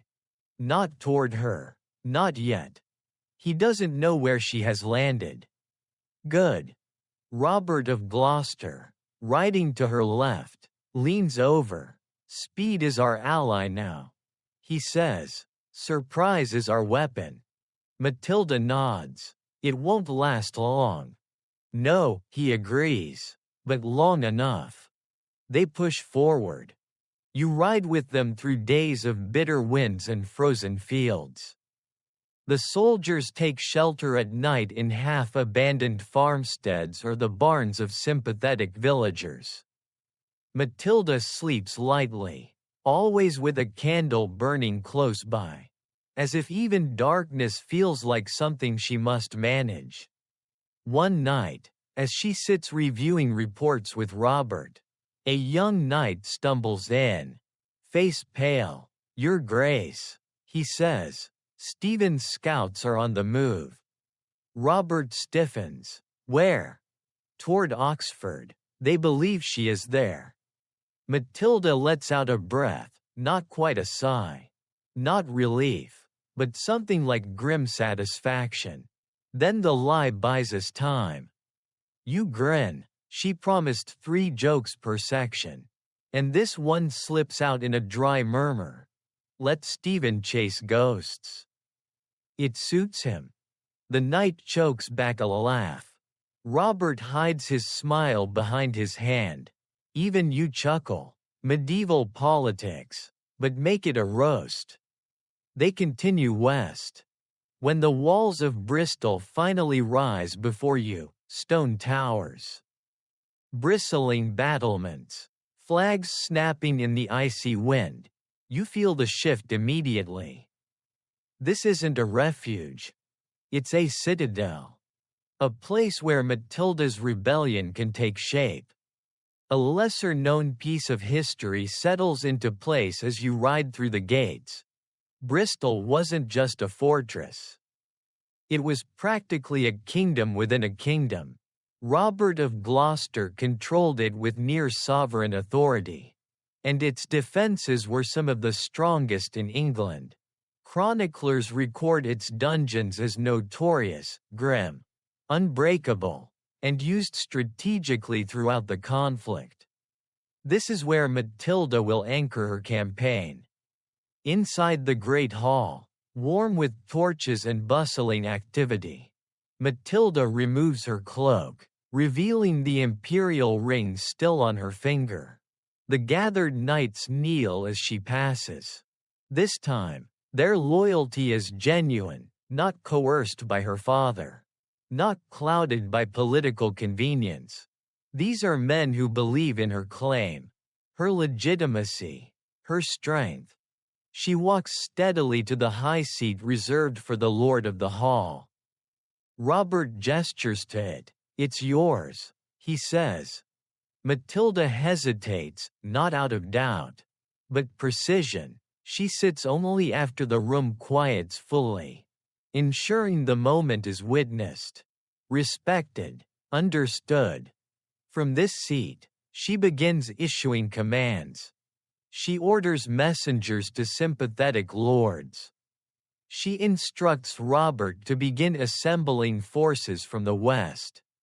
She arranges alliances with Welsh leaders. She accepts oaths from knights who flock to her cause. Every decision is a thread weaving a new tapestry of power. Meanwhile, Stephen's rule is fraying. Reports pour into Bristol from all corners of the kingdom, mismanagement, local rebellions, nobles angry at his broken promises. The path isn't easy, but it's clearer than before. You watch Matilda in the candlelight as she studies each report, her fingers tapping lightly against the table. Her expression doesn't waver, but you see the wheels turning beneath her calm exterior. She isn't just reacting, she's shaping the battlefield long before swords clash.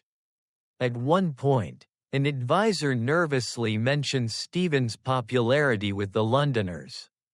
Matilda looks up, deadpan. Londoners adore whoever brings them food, protection, and festivals. I can do the first two. And if necessary, I can fake the third. You grin again, dry, sharp, perfect. Days turn into weeks, and preparations intensify. Bristol becomes a hive of military planning. Soldiers train in the courtyards, shouts, clashing steel, sweat freezing on armor. Blacksmiths work late into the night. Maps spread across tables grow cluttered with markings, troop positions, possible routes, and potential betrayals. Historians still debate whether Matilda's confidence during this period bordered on arrogance or was simply the necessary steel of a rightful heir surrounded by enemies. Standing here now, beside her, you understand, it was neither. It was clarity. She had a rightful claim. Stephen had stolen it. That wasn't arrogance. That was fact. And one cold morning, as frost glitters across the training yard, Robert approaches her with a message that changes everything. Stephen is mobilizing, he says. He knows you're here. Matilda stands at the battlements again, staring across the English landscape, rolling hills, veiled in thin mist, a kingdom that should have been hers from the moment her father died. It's time, she whispers. Her breath forms a ghost in the air. Her eyes narrow. Let him come. You feel it then, the quiet certainty. The shift. The sense that England is no longer a kingdom in rebellion. It is a kingdom with two monarchs claiming it. And only one of them is legitimate. You feel the air shift before the news even reaches Bristol. Something tense, electric, charged with the heavy stillness that settles over the world right before a storm breaks.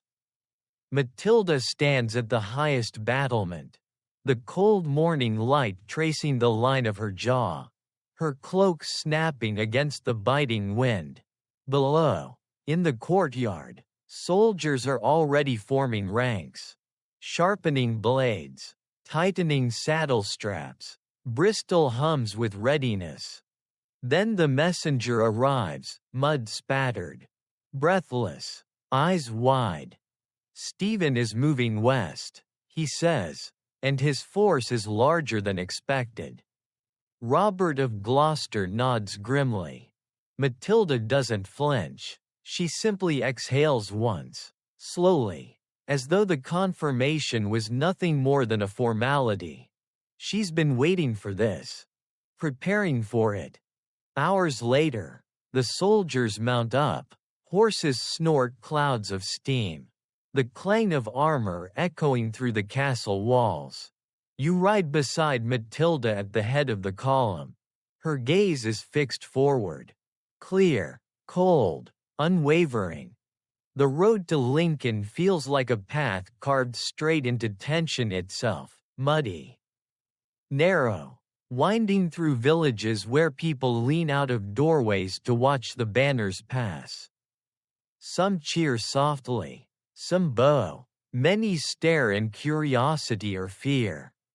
But you see another expression too, hope. Because word has already spread. Matilda is marching to meet Stephen on the battlefield. And this won't be a skirmish, or a raid, or a symbolic show of strength.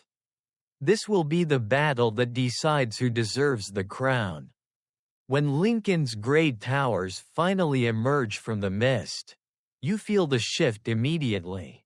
The city is tense, barricaded, braced for conflict. Stephen is already here. His forces are scattered across the field outside the walls, scrambling into formation. It's messy. He wasn't expecting Matilda's speed. He wasn't expecting her to take the initiative. He wasn't expecting her. Matilda surveys the enemy lines, her eyes narrowing. Robert points out weaknesses, the overextended flank, the disorganized cavalry, the patchwork militia Stephen barely managed to rally. He's stretched thin, Robert murmurs. He's overconfident, Matilda replies. You grin. That's her third joke this section, dry, cutting, nearly invisible unless you're watching her closely. The battle begins with a roar.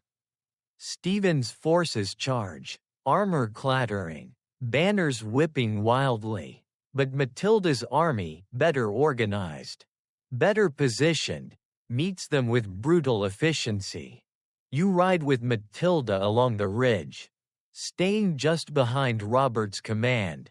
The sound is deafening, steel clashing, arrows hissing, men shouting prayers and curses in equal measure.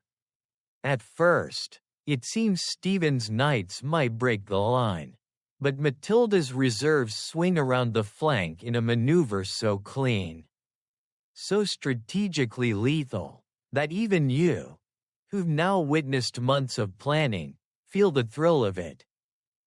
Stephen's line falters, then buckles, then collapses. He fights fiercely. You'll give him that. Chroniclers described him as brave, to the point of foolishness.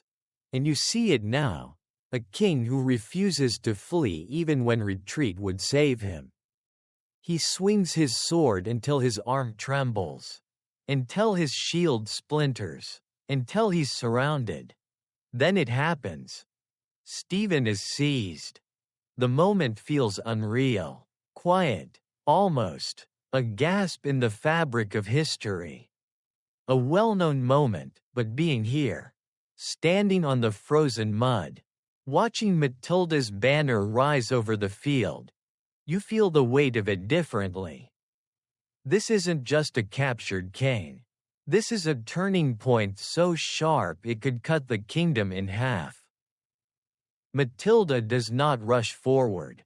She does not cheer. She sits straight backed on her horse as the news reaches her. Expression unreadable. He is taken, my lady, the messenger says, bowing low. Matilda nods once. Just once. Not triumph. Not relief. Resolution. See that he is secured, she replies, and treated with the dignity of his station. That surprises you, and a few of her commanders. But she means it. Matilda was trained in an imperial court, where captured rulers were political pieces, not trophies. And here's a lesser-known historical fact. Stephen's captors actually kept him in remarkably good conditions. He was treated as an honored prisoner, not an enemy to be humiliated. This was Matilda's directive, and many of her supporters found it odd, even foolish, but she insisted. Some speculated she expected reciprocity if roles were reversed. Others believed she simply wasn't cruel. Historians still debate her motives. You follow Matilda as her army returns to Lincoln's walls. The gates open, citizens pour into the streets, cheering, shouting, waving scraps of cloth in celebration. They chant her name, the Empress, the rightful heir, Matilda the victorious. For the first time, she sees what it feels like when England acknowledges her. And though she doesn't beam or bask in it, you sense something warming beneath her stern exterior. A subtle shift. She has momentum now. Inside the city, she and Robert settle into a makeshift command room. A map sprawls across the table. Reports scatter the surface like fallen leaves. Robert leans back, exhausted but exhilarated. It's done, he says, with Stephen captured. The barons will recognize you. Matilda touches the edge of the map with her fingertips. Lightly, thoughtfully. They will recognize necessity, she answers. Recognition is negotiable. You feel her calm, her calculation, her understanding that victory on the field is not victory in politics. Not yet, perhaps not ever, not without care. Without strategy, without relentless pressure. A messenger interrupts, bowing deeply. My lady, London rejoices at Stephen's defeat. She lifts her gaze, rejoices. She repeats softly, let us hope they remember how to rejoice when I arrive. That's joke number 2, quiet. Razor thin, but definitely there. Outside, the soldiers prepare Stephen for transport. He is bruised, weary, but alive. The sight draws a crowd. Some cheer, some jeer, but Matilda steps through them without flinching. As Stephen is led past her, he meets her gaze. There's something in his eyes, defiance, confusion, maybe even respect. You can't tell, but you know one thing. Stephen underestimated her. Now, he sees her clearly. As he is escorted away, Matilda turns toward you, toward the horizon beyond you, and you catch the faintest whisper leave her lips. Now let them deny me. Night falls over Lincoln, torches flicker in the cold wind. Soldiers feast, nobles whisper. Plans shift, and Matilda stands alone for a moment at a narrow window overlooking the battlefield. The moon paints the field silver, gentle, unreal, quieting the violence it witnessed only hours before. You stand with her, watching the landscape that changed everything. The road to the crown has opened. But the kingdom she seeks is still torn. Still dangerous, still unwilling to surrender easily. Her victory is enormous, historic, unimaginable. But it is only the beginning. The next step is the hardest. Turning triumph into rule. And Matilda? She's already planning the next move. You're riding with Matilda again. The cold wind sweeping across the English countryside as her army moves southward, slowly. Confidently, triumphantly, Stephen is captured. The road ahead appears clear. The barons who hesitated now re-evaluate. The nobles who doubted now reconsider. And London, oh, London, has already sent hopeful murmurs through the kingdom. Bring her here. They whisper, "Let her rule." For the first time, you sense something new in Matilda's posture. Not arrogance, not relief. Proximity. She can almost touch the crown. But England is never that simple. As the army approaches the outskirts of London, the air changes. Banners flutter from balconies. Crowds gather along narrow streets. People lean from windows and rooftops. When Matilda's standard crests the final hill overlooking the city, a wave of sound rises to meet it. Cheers. Actual cheers. It's the first time Londoners have seen her, not as rumor. Not as name, but as victor. You move with her through the city's winding streets. Past merchants shouting welcomes. Women tossing scraps of cloth like confetti. Children running alongside the horses with the boundless enthusiasm English children have always had. Regardless of century, Matilda keeps her expression steady, diplomatic, but you notice the faint warmth in her gaze whenever she looks at them. These people aren't barons. They aren't political opportunists. They aren't oath-breakers. They cheer because she brings order. Legitimacy. A promise of stability in a kingdom trembling from civil war. She is taken to Westminster, where the great halls echo with centuries of authority. Candles glow along long wooden tables. Nobles gather. Clergy watch her every movement. Her presence fills the room with an imperial gravity, a reminder that this woman has been trained by emperors, shaped by conflict, and refined by years in a court where failure was not an option. Robert stands beside her, confidence radiating from him. "It's yours," he murmurs. "They want you crowned." A well-known moment blooms here, during these days. Matilda was closer to the English crown than any woman before her. Chroniclers wrote that the city received her with great honor, and that coronation preparations began almost immediately. Almost. Because England has a way of turning on its rulers with the speed of a startled cat. Matilda begins governing before the crown touches her head, issuing orders, negotiating with clergy, reviewing petitions, and here, for the very first time, her certainty becomes her vulnerability. She governs as an empress. England expected a queen. The difference is subtle, but deadly.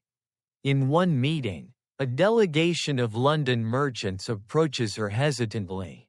They kneel. They present a request for lower taxes, citing hard winters and the strain of civil conflict. Matilda listens. Then she replies, her tone calm but firm. The king's treasury requires stability before concessions can be made. The merchants bow stiffly. They expected negotiation, flexibility, a soft edge.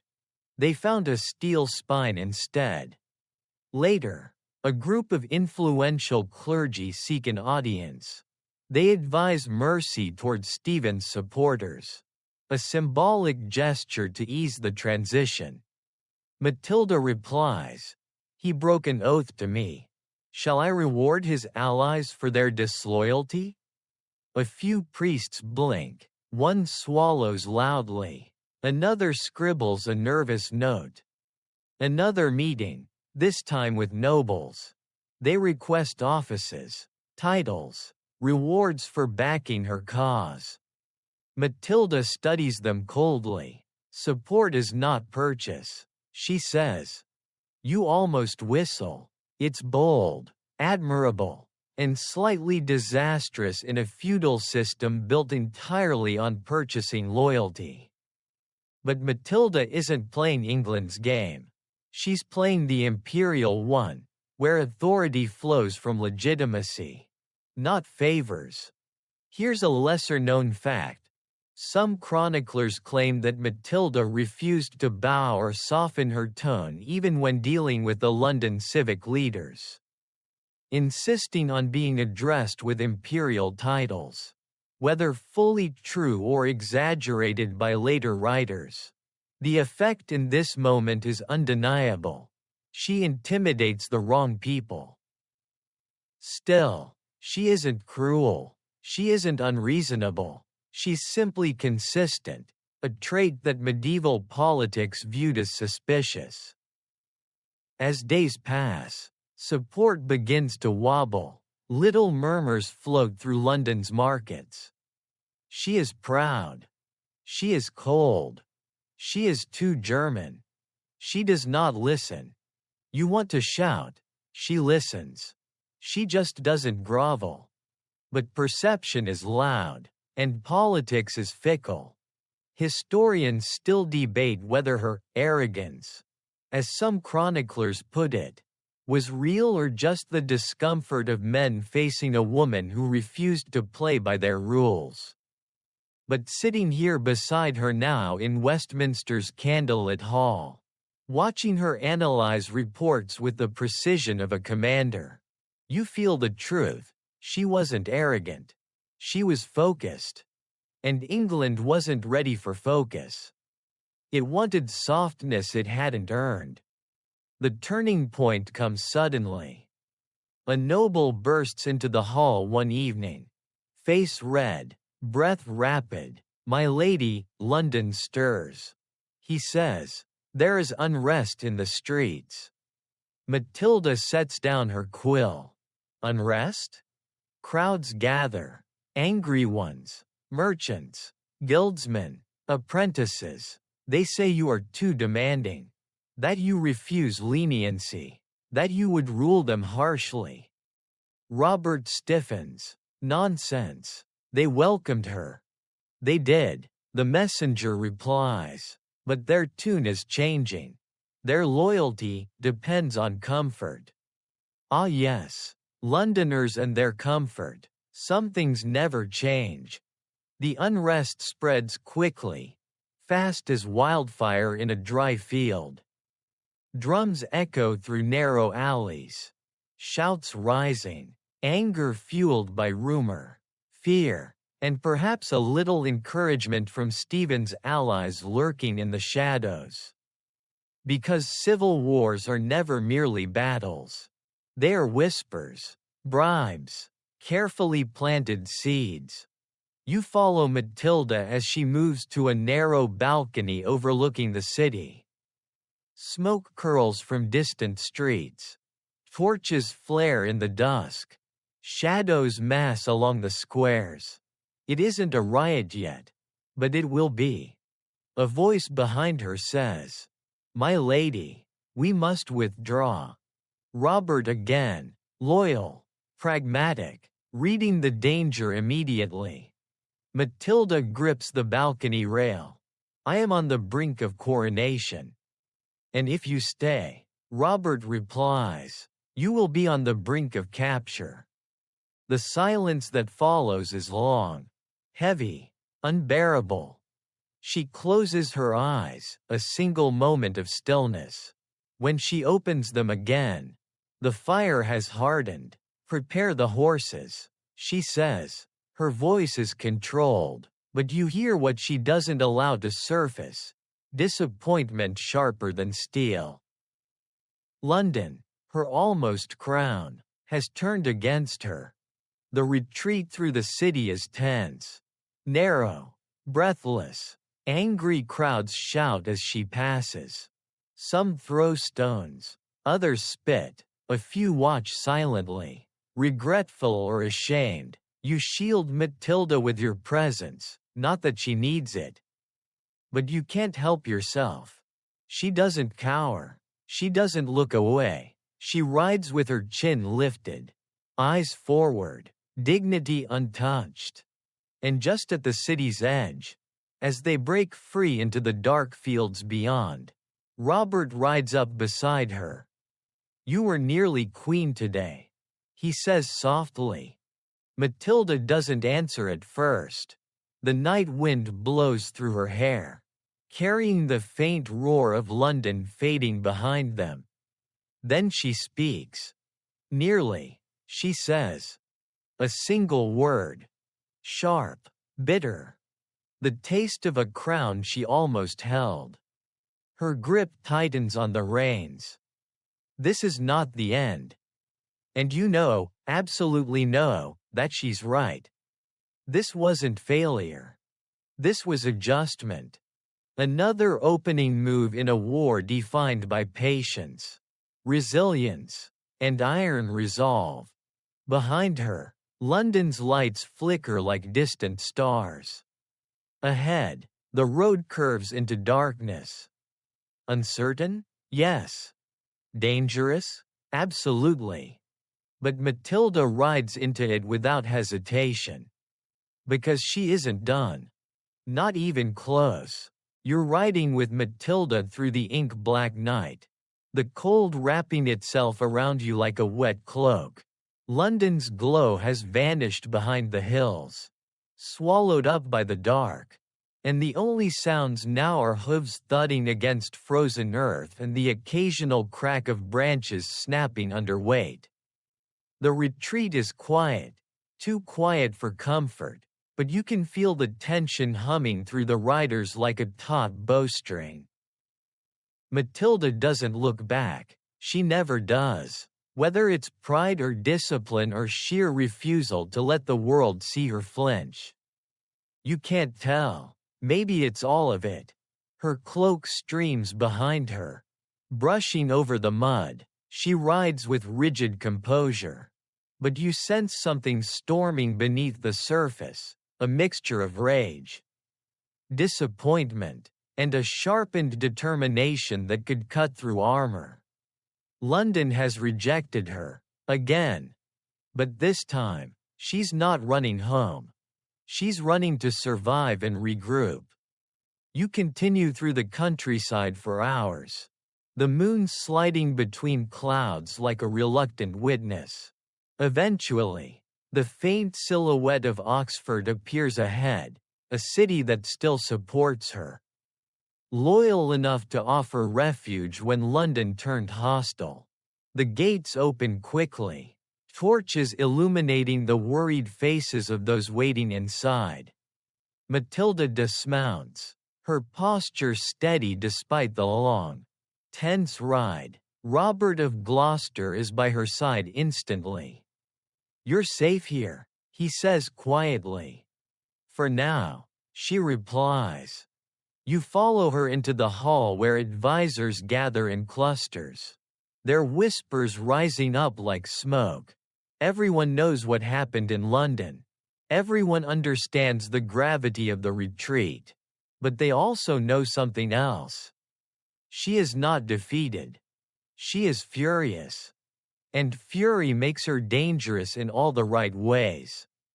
In the following days, Matilda tries to regain political control. She sends letters, negotiates with envoys, sends out calls for reinforcements. But support is destabilized. Clergy waver. Nobles hedge their bets. Even some allies grow cautious. Their faith shaken by the speed with which London turned. This period is the dark, murky center of her struggle.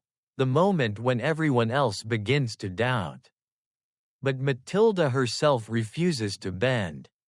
One morning, inside the chilly stone hall of Oxford Castle, she stands before a small council. The air feels brittle, as if even sound might crack. Robert points to a map. Stephen's forces are reorganizing. They'll move to strike soon. They should. Matilda replies, "A king should act like one, even a false one." You snort a quiet laugh. There's her first joke, dry, lethal, and sharper than a dagger. Even Robert hides a smirk. But humor doesn't soften the reality. Stephen is regaining momentum. His capture didn't break his supporters. If anything, Matilda's near coronation and sudden retreat reminded them how quickly tides can shift. And now Stephen is free again. The result of a prisoner exchange Matilda was forced to accept to rescue her most loyal ally. A compromise she despised. Still, she doesn't complain, she adapts. But Stephen doesn't come for her immediately. No. He waits. He watches. He plans. Historians still debate whether his next move was strategic brilliance or opportunism. But you see it unfold now. Step by precise step. Stephen targets Oxford. Winter arrives with vicious clarity, snow falling in thick, silent sheets, blanketing the landscape until the world looks like it's been swallowed by a pale haze. The River Thames begins to crust with ice. And that's when Stephen strikes. His forces march through the snow, surrounding Oxford Castle swiftly, cutting off all escape routes. When the lookout bells begin to toll, Matilda rushes to the battlements. The sight before her is breathtaking and terrifying. Stephen's banners snapping in the wind. Torches flickering beneath them, soldiers forming a ring of iron around the castle. They've sealed every gate, a commander says. Robert curses under his breath. He's come for you. He's afraid, Matilda answers. That's her second joke, not quite comforting, but confident enough to make the nearest knight exhale a shaky laugh. But privately, you feel her pulse quicken. Not fear, calculation. Oxford Castle is strong, but winter is stronger. Days pass. Food dwindles. Supplies thin. Temperatures plummet. Snow piles against the walls. The air inside becomes stagnant. Heavy. Bitterly cold. Even the torches struggle to stay lit. Their flames trembling in the drafts. At night, you hear soldiers coughing through the stone corridors. Their breaths visible as small clouds. Matilda moves through the halls, checking on the wounded, speaking quietly with the soldiers, offering encouragement when she can. You can tell the cold bites at her too, her cheeks flushed. Her hands wrapped tightly in furs, but she hides the discomfort perfectly. Still, the reality grows bleaker with each passing day.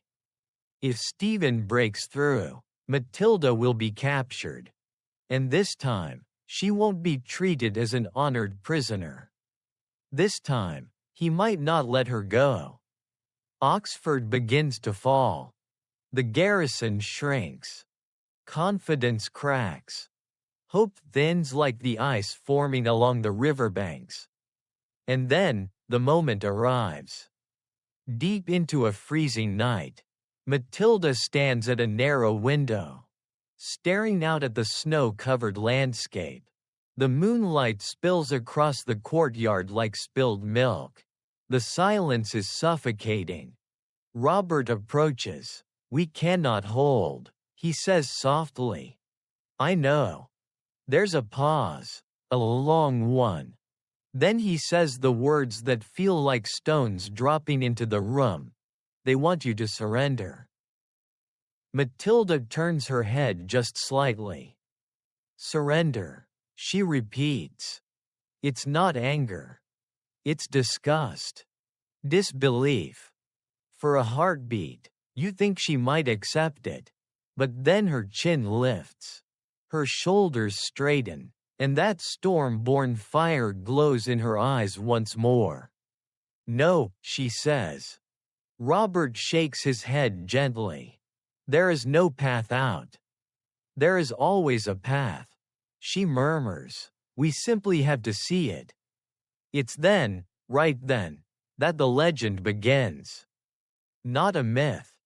Not a dramatic embellishment. A real, almost impossible escape. A lesser-known fact, often whispered in chronicles, takes shape before your eyes. Matilda escapes Oxford Castle in the dead of winter, wearing white to blend with the snow. She gathers a tiny escort, just 3 knights. They wrap themselves in white cloaks, white tunics, white hoods. The snow is falling heavily, wiping out shadows, muffling sound. The river has frozen thick enough to walk over. The world is pale, silent, ghost-like. Matilda stands at the edge of the outer courtyard. The snow reaches her ankles. The cold stings her skin. Her breath forms clouds. "This is madness," one knight whispers. "No," she answers. "This is necessity." You feel chills, not from the cold, but from the clarity of her resolve. They slip into the night. Through a postern gate half buried in snow. Across the frozen river. Along the silent white fields. Stephen's forces camp so close you can hear their laughter carried by the wind. Flames from their fires break through the darkness like small suns. But the snow obscures everything. Every footstep. Every breath. Every form. Matilda becomes a ghost drifting through a frozen world. Historians still debate the exact route she took, how she endured the cold, whether she traveled miles barefoot, whether she collapsed from exhaustion. But being here, walking beside her through the blinding white, you feel the truth. This wasn't just escape. It was rebirth. Hours later, frost clinging to her hair, her skin numb, she sees a flicker of torchlight in the distance, friendly banners. Her people. Her survival. Her next chance. She collapses into their arms. But her voice is still steady. "Take me to Wallingford. Her war is not over. Oxford didn't break her. London didn't break her. Nothing will." And as the snowstorm swallows the castle behind you, you know. Tonight, she didn't just survive. She became unstoppable. You're moving through the soft gray dawn with Matilda now. The world still hushed beneath a thin veil of snow. The air bites at your lungs. Sharp and metallic, but compared to the night she just escaped, this morning feels almost merciful. Matilda rides wrapped in thick cloaks. Her face pale from exhaustion. But her posture, miraculously, is still straight. Her eyes are tired, yes, threaded with the faint shadows of sleepless nights and frozen miles. But they burn with something unbroken. Ahead, Wallingford Castle rises, its towers cutting clean shapes against the winter sky. Loyal, safe, a haven in a world that has tried, repeatedly, to swallow her. As she approaches, the gates swing open and her supporters spill out, racing down the slope to greet her. Their relief is palpable, like warmth rushing through cold halls. Robert of Gloucester reaches her first. He looks as though he's aged 10 years since Oxford. Anxiety carved into the lines of his face. "You're alive," he breathes, gripping her hands as she dismounts. "Disappointed?" she asks softly. That's her first joke, quiet, dry, exactly her style. You swear you see Robert exhale a laugh. Half disbelief, half admiration. Soldiers escort her inside. Servants rush toward her with blankets and hot wine. But she waves most of them off, accepting only what she needs to regain her strength. No indulgence, no spectacle, even nearly frozen to death. She maintains the discipline of someone trained in imperial courts. Inside Wallingford's great hall, a fire roars in the hearth. She sits before it, letting the heat thaw the stiffness in her fingers. As she warms, her commanders gather, offering updates. The rebellion is still alive. Her allies are intact. Her cause, despite everything, is far from defeated. But the truth running beneath their reports is harder, darker, unavoidable. The war is stuck in equilibrium. A well-known fact emerges here. The anarchy devolved into a grinding stalemate. Neither side strong enough to seize final victory. Neither weak enough to collapse. Even Stephen's triumph at Oxford didn't end things. And Matilda's escape, legendary as it was, didn't reverse the tide. The Civil War has become attrition, fatigue, and waiting for the other side to make a mistake. Matilda listens to every word. Her expression is unreadable, but you sense the weight pressing down on her shoulders. She didn't come to England for survival. She came for rule. She came for a crown. And now, the path to it feels longer and colder than the frozen river she crossed. Yet she doesn't waver. After resting, she walks the battlements, boots crunching over frost. Soldiers straighten when she passes. Women and children in the courtyard pause in their tasks to bow.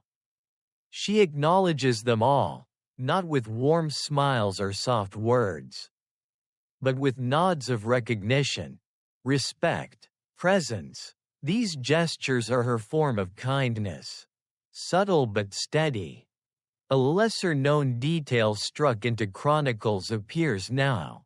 Wallingford became Matilda's quiet center. A stronghold where she reshaped her strategy. Some accounts even hint that she held informal meetings here late at night, discussing philosophy and governance with learned clerics, reminding herself not just what she was fighting against, but what she was fighting for. You walk beside her as she continues along the wall, her gaze drifting across the countryside, fields pale with frost, forests skeletal under winter light. She's thinking, always thinking. One advisor approaches, his breath forming hurried clouds. "My lady," he says. Stephen offers negotiations. Matilda stops walking, slowly turns. "Negotiations," she repeats. He proposes a truce. She studies him, long enough for the silence to become uncomfortable. A truce, she says, is a polite way of admitting he cannot win. That's joke number 2, sharp, pointed, and barely masked under the calm of her tone. But then she adds, "And neither can we, not like this." It is the first hint of true frustration she's allowed to surface. Not defeat, realism. Robert joins her on the battlements. "We can regain momentum," he says. "We have before." She nods, and lost it again. A beat of silence. "War is not strength," she says finally. "War is endurance. And endurance is costly."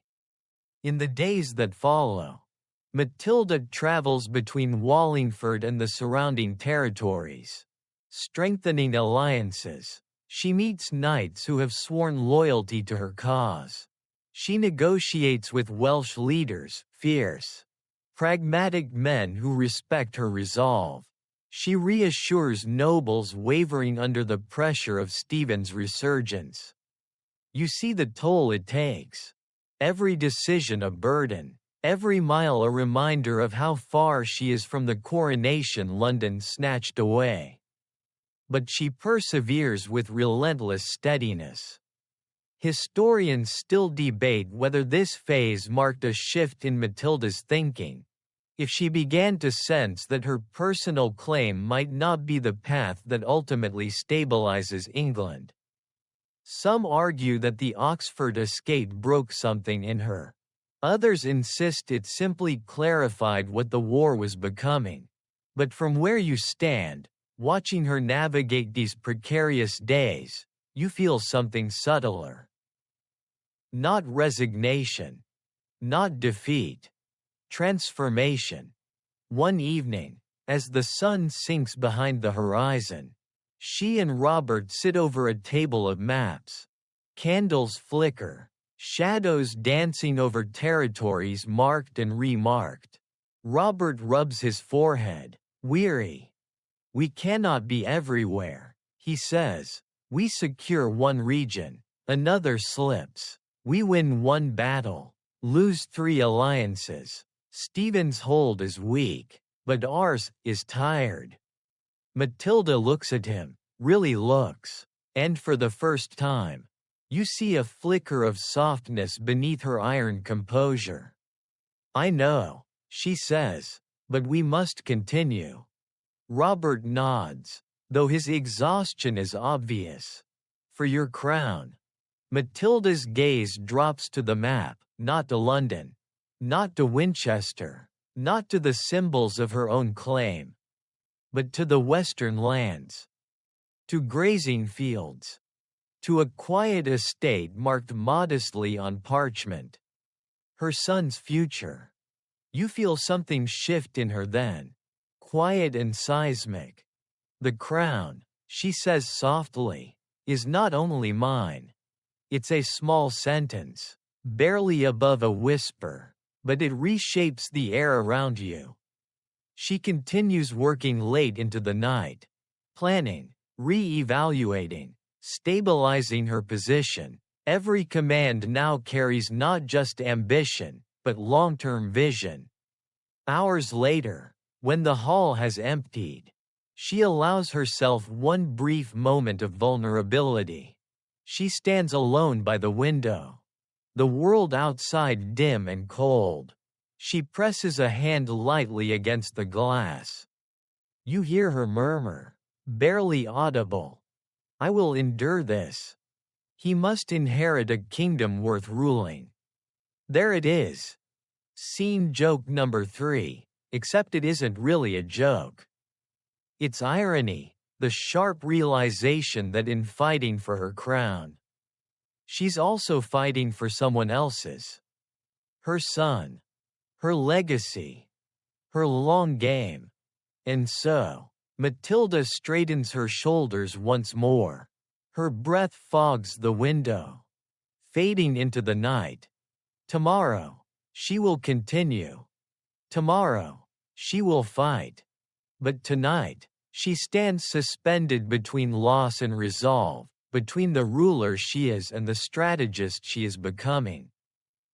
Because survival was never her goal. Victory was. And now, victory has more than one shape.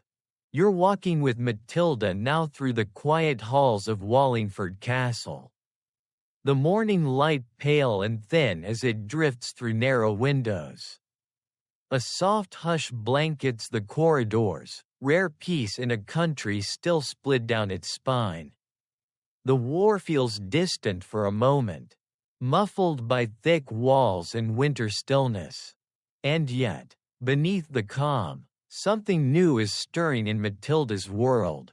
Something that doesn't clang like steel or roar like battle, but grows quietly, steadily, insistently. Her son, Henry Fitz Empress, the boy who may yet inherit everything she has fought for. You sense the shift in her even before you see him. Her step lightens. Her expression softens in a way you almost never witness outside private moments. She has endured betrayals, sieges, retreats, impossible escapes, but motherhood crackles through her like a different kind of strength. When she enters the chamber, Henry turns toward her. He's grown taller than you remember, his face losing its childhood roundness, his eyes sharp and curious. 12 years old now, old enough to understand war. old enough to feel the weight of legacy, even if he doesn't yet grasp its shape. He bows, not stiffly like a courtier, but with respectful affection. "Mother." Matilda's lips curve into a small smile. "You look more like your father every time I see you." "My father was a king," he replies. "You will be one," she says. A beat of silence settles. Not heavy, full. A well-known historical truth threads through this moment. Henry Fitz Empress, future Henry II of England, was already being groomed for power by the time he was 12. While the rebellion raged around them, Matilda ensured he wasn't just protected, he was prepared, educated, sharpened. And right now, you see that preparation flickering behind his bright, attentive eyes. He walks with her through Wallingford's courtyard, snow crunching under their boots. Soldiers pause in their drills to bow as they pass. Henry watches them intently, their stances, their movements, the discipline of the formation. "You've been training," Matilda says. "I must be ready," Henry answers, "for when you need me." It's a simple sentence, but it lands with the weight of prophecy. Later that day, Robert of Gloucester joins them at the long strategy table. Maps are unfurled, marked with battle lines and shifting alliances. Henry stands between them, absorbing every word. Robert gestures to a cluster of disputed territories. The border lords grow restless again. Henry studies the map. After winter, they will switch sides. Robert raises an eyebrow. "Why do you think so?" "Because they always do," Henry says. "They follow whoever looks strongest at the moment." Matilda's gaze sharpens with quiet pride. "That," she says softly, "is the first rule of English politics." Henry nods. "Then we must look stronger." His tone is calm, matter of fact. He doesn't flinch at the scale of the challenge. He simply understands that someday the crown might be his, and crowns rarely sit lightly. Here's a lesser-known detail that historians love to mention quietly in footnotes. Henry absorbed political strategy the way other children absorbed nursery rhymes. Chroniclers wrote that his mind was restless and cunning, and that he asked questions that made grown men pause. You see that now, in the way he examines the map, in the way he asks Matilda, "Why didn't London accept you?"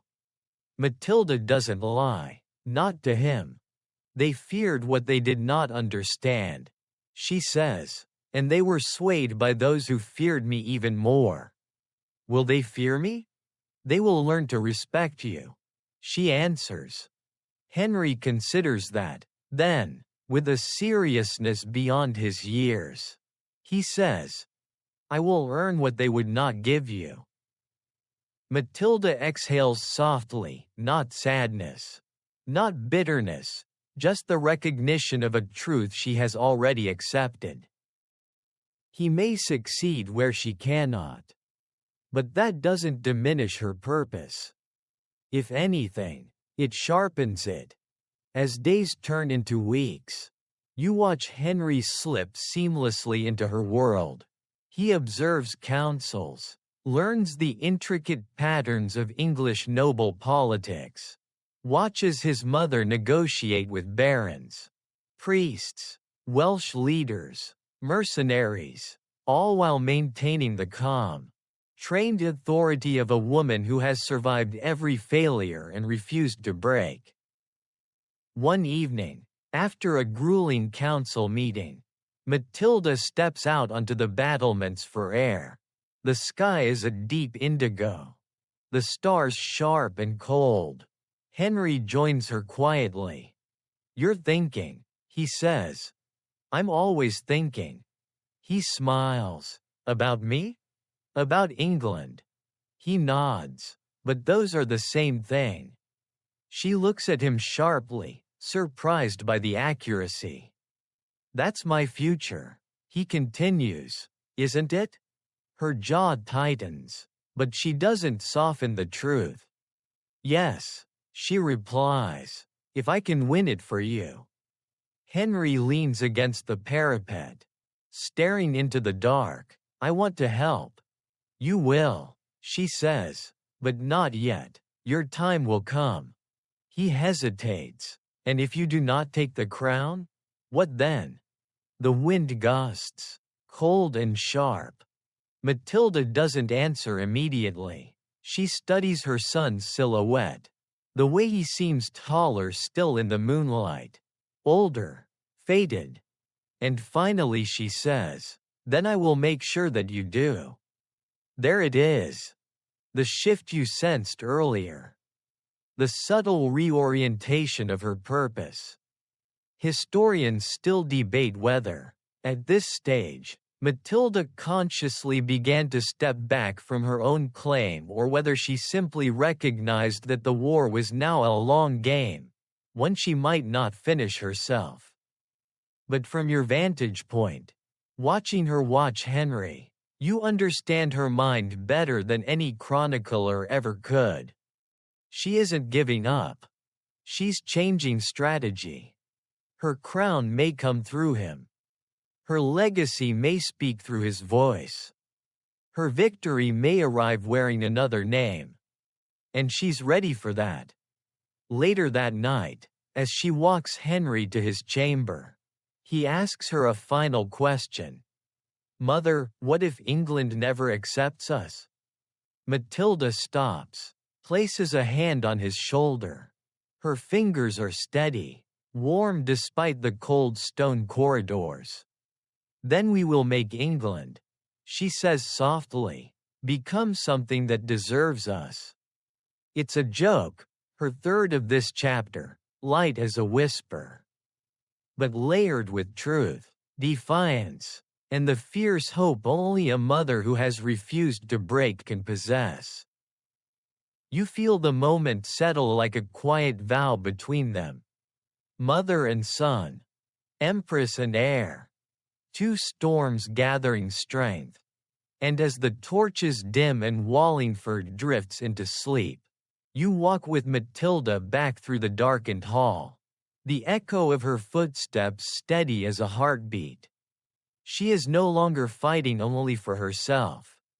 She is fighting for the future walking in the room beside her. The war is not over. But its meaning has changed. And so has she. You follow Matilda through the dim corridors of Wallingford. The stone walls cool beneath drifting torchlight. And the air thick with that quiet heaviness that settles over people who've been fighting too long. There's no panic now, no frantic sense of urgency. Only the slow, grinding fatigue of a war that refuses to end, no matter how many battles are won. Or how many crowns are almost touched. She moves more slowly these days. Not weak, never weak. But thoughtful in a different way. The war hasn't battered her into surrender. It has sculpted her into something sharper, leaner, more strategic. And tonight, as she takes her seat in the council chamber, you feel something subtle but unmistakable in her posture. A shift, a recalibration, a widening of perspective. Her commanders gather around the great wooden table. The candles flicker, throwing long shadows over the maps scattered across it. England carved into lines of conflict. Territories tugged back and forth like fabric caught in a storm. Robert of Gloucester sits to her right, his face lined with exhaustion. Loyal, stalwart, but even he seems dimmed by the relentless years of attrition. The nobles are restless, he says as he gestures at the map. No one wants to commit. Not to you, not to Stephen, Everyone waits for the next shift of the wind. Matilda studies the table silently. And the wind refuses to shift. She says. That's her first joke for the section, soft. Wry, carrying a hint of dry exasperation. A few of her advisors chuckle nervously. You smile, even if it tastes bittersweet. Because it's true. The anarchy has become a stalemate. The road to the crown grows narrower every season. And somewhere deep inside, Matilda has begun to understand that her personal claim, her own coronation, might not be the key that unlocks England's future. But giving up is not in her nature. Reframing victory is. Over the next few weeks, you watch her navigate this new, quieter battlefield, negotiations instead of sieges, politics instead of charge lines, patience instead of force. The war shifts tone. She visits loyal households, smaller lords who have stood beside her despite everything. She speaks with them by their hearths, listens to their grievances, mediates disputes. She isn't trying to command their loyalty anymore. She's trying to stabilize the future. This land has endured too much. She tells one aging baron as they sit beside the fire. If it fractures further, neither Stephen nor I will rule anything but ashes. The baron nods slowly. Then why continue? Matilda lifts her head. I am not fighting for the crown alone. I am fighting to make sure it matters. Her clarity hits you like a quiet bell. Not resignation, not retreat, a reframing of purpose. Later, when she's alone in her chamber, she stares at the map again, not at the cities she once dreamed of ruling from. Not at London or Winchester or the cathedral where she almost wore a crown. She looks instead at the borders, the river valleys, the estates that could form the foundation of something new. Henry. Her son's future. The future that matters more than the crown she was denied. A lesser-known detail from early chronicles slips into your mind. Some scribes noted that. During this period, Matilda seemed strangely calm, even serene, compared to the intensity that had defined her earlier campaigns. They didn't understand it. They thought she'd lost hope. But standing here beside her, hearing the soft scratch of her quill as she writes letters by candlelight, you realize the truth. She hasn't lost hope. She's moved it. One night, she meets with a trusted cleric, a thin, gray-haired man who has advised her since the days she returned from Germany. They sit in a corner of the chapel, a single lantern casting pale light across the stone floor. You have carried a heavy burden, my lady, he says, perhaps heavier than any person should. Matilda smiles faintly, not heavier than any mother should. The cleric tilts his head. You speak more now of the boy. Henry, she says, as if correcting him gently. My son, my legacy. Do you still intend to fight for the crown? He asks carefully. Her eyes drift toward the flickering candle. The pause is long, deep. I intend to fight, she says softly, but not every battle must be for me. The cleric nods, understanding blooming across his face. And you feel it too. She is beginning to let go, not of her purpose, but of the need to be the one who reaches the throne first. Her war has grown larger than her crown. Historians still debate when Matilda accepted that she might never be crowned Queen of England. Some argue she never truly accepted it. Others claim she knew as early as her retreat from London. But standing here, Witnessing her shift, you sense the truth. Acceptance isn't the right word. Transformation is. She is redirecting her fight into something that will outlive her. And yet, this doesn't make her passive.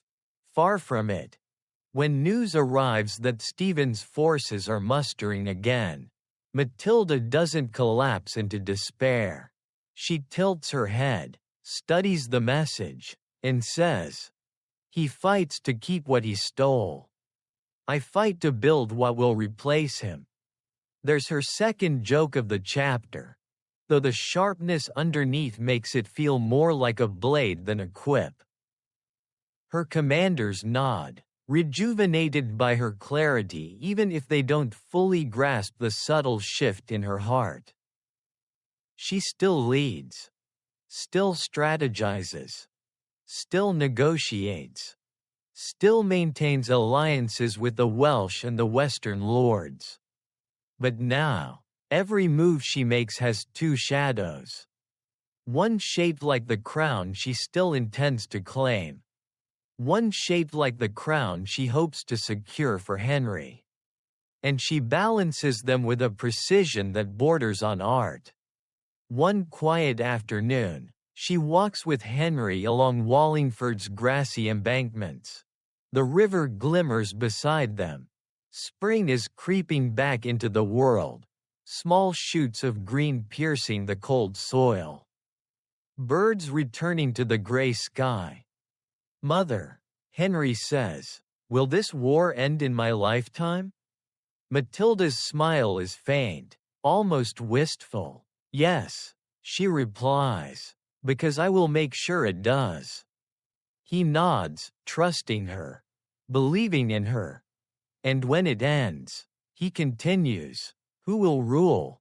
"You will," she tells him. He doesn't glow with pride. He doesn't boast. He simply accepts it like a truth he's carried his whole life. But then he glances at her. Curious. "And you?" She inhales, slow and steady. "I will have done what I was meant to do."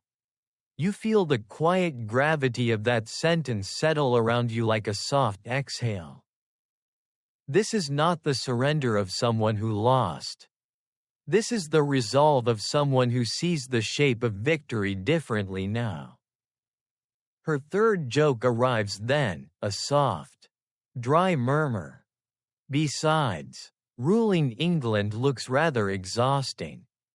Henry laughs, bright despite the weight of the world on his small shoulders. And Matilda smiles in a way that slips past all her armor. Warm and fleeting. As the sun lowers, casting long shadows across the castle grounds, you walk beside her back toward the hall.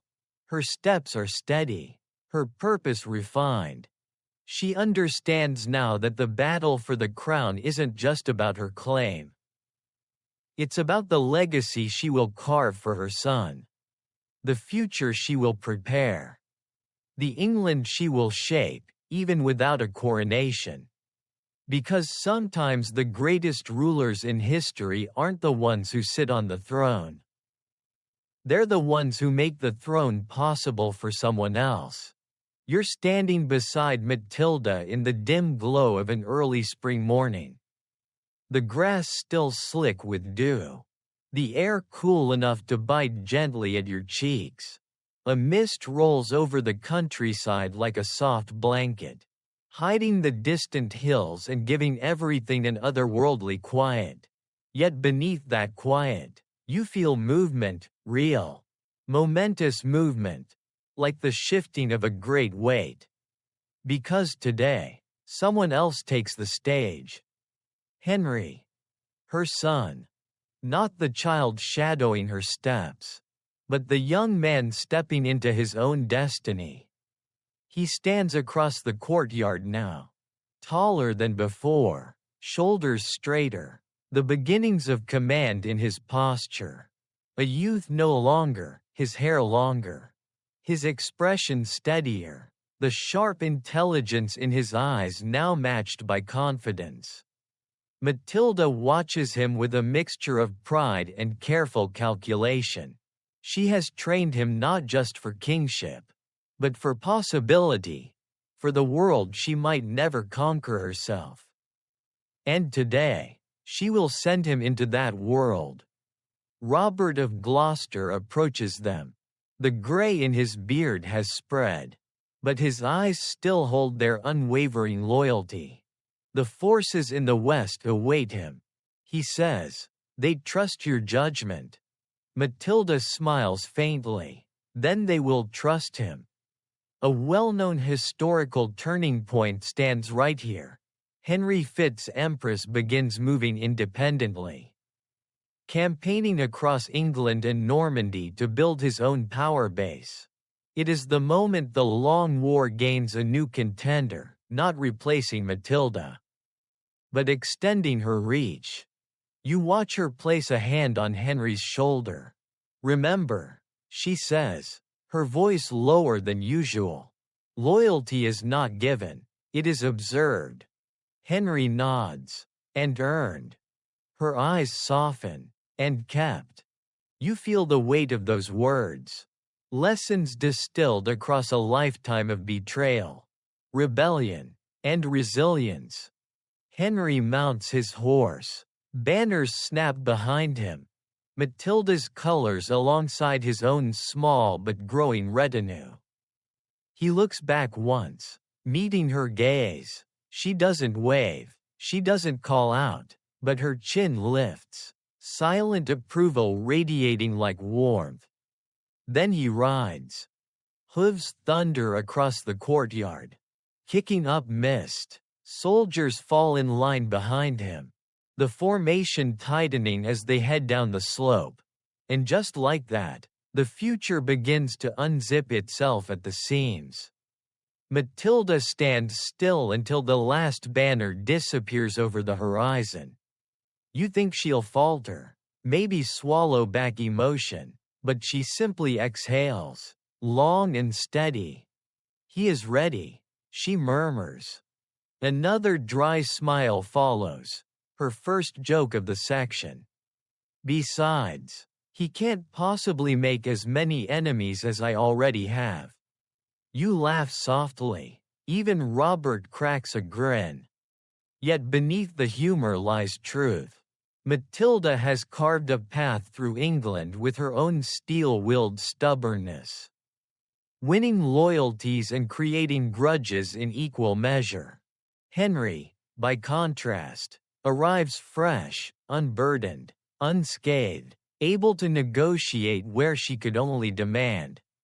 He is her second chance, her strategic pivot, her living inheritance. In the weeks that follow, news drifts back to Wallingford like scattered embers carried on wind.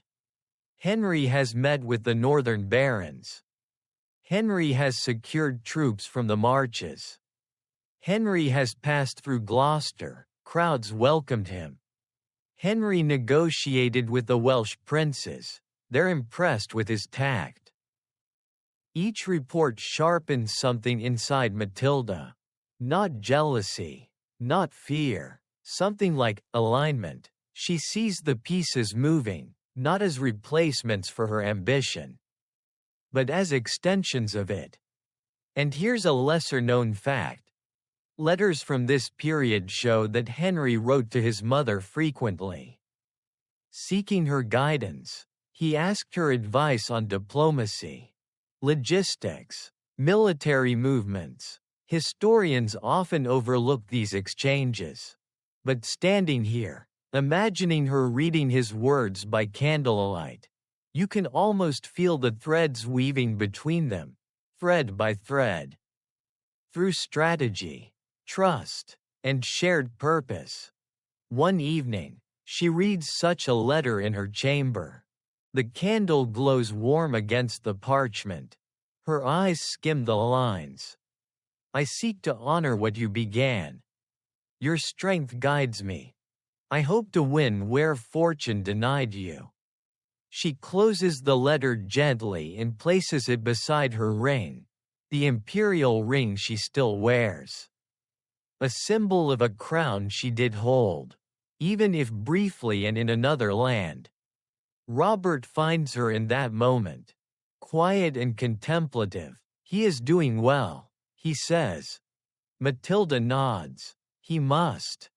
And you? He asks. She hesitates, just a flicker. I am adjusting. You feel the honesty of that word. She hasn't surrendered her own claim. But she's no longer blinded by it. Her goal is widening, stretching, reshaping. She looks toward the window, where the last light bleeds into the horizon. He does what I cannot, she says. He bridges where I break ground. Robert studies her gently. You paved the way. She smiles. A difficult road, she says, so he won't have to walk quite so hard.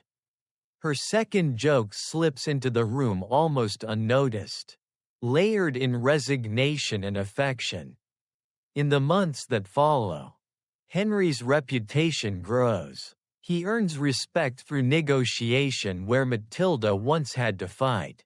He learns to charm without bending, persuade without demanding. Stephen's supporters, weary from years of conflict, begin drifting, quietly, subtly, in Henry's direction.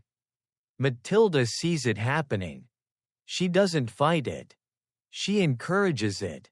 Historians still debate whether her shift from personal claimant to strategist for her son was intentional or instinctive.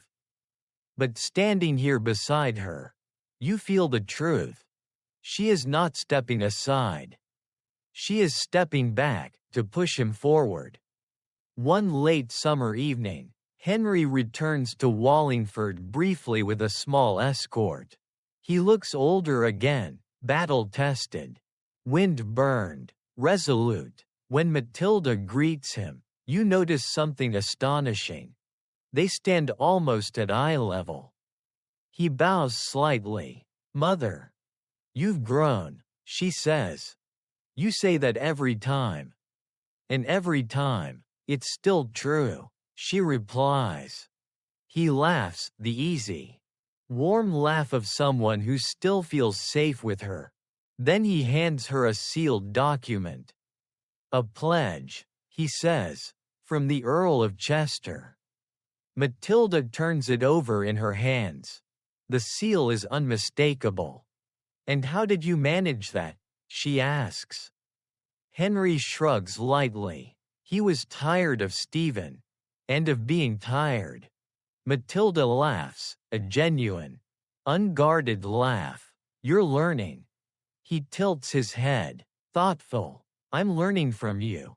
Her pride blazes quietly, steady and fierce. You can almost feel the warmth of it radiating off her.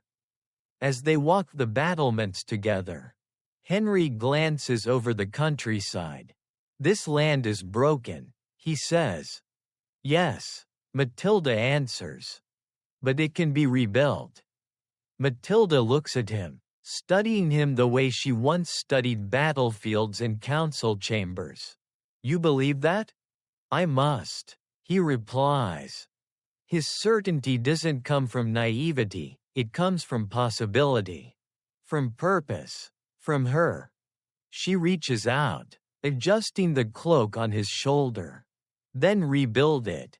It's not just permission. It's prophecy. Her third joke of the chapter slips into her voice, soft, dry, purposeful. After all, someone has to clean up Stephen's mess. Henry grins. I'll do my best. You walk with them as twilight deepens. Mother and son, strategist and heir, two storms shaping one destiny. Matilda's own ambition hasn't died. It has transformed. It has expanded beyond her own crown. She once fought for herself. Now she fights for him. And through him, for England. Because some rulers carve their greatness in the kingdoms they build. Others carve theirs in the rulers they raise. You're standing with Matilda on the ramparts of Wallingford as the late autumn wind sweeps across the Thames Valley. Sharp enough to sting your eyes. The river below coils like a silver serpent, reflecting a pale, fractured sky. The air tastes of wood smoke and wet leaves, a season turning. A war shifting, a destiny inching toward its final shape. Matilda rests her gloved hands on the cold stone, her gaze steady on the horizon. She's quieter these days, not defeated, not diminished, just more deliberate, like someone who has learned the cost of every breath in a long conflict. She listens more carefully now, weighs every word, every silence, and between these layers of quiet, you sense something rising. Resolution. A deeper kind. A kind that accepts without surrendering. Behind her, footsteps echo, the soft rhythmic tread of someone familiar. Henry approaches, taller again, his cloak snapping behind him. Older, broader. The boy is almost gone, the man nearly formed. Stephen moves. He says without preamble. Matilda nods once. Where? Toward Winchester. His forces are scattered, but he's determined to regain control. A faint, wry smile touches her lips. Determination is the only thing he and I have ever had in common. There's her first joke, bone dry. Sharpened by exhaustion and the long, bitter humor she's carved to survive this war.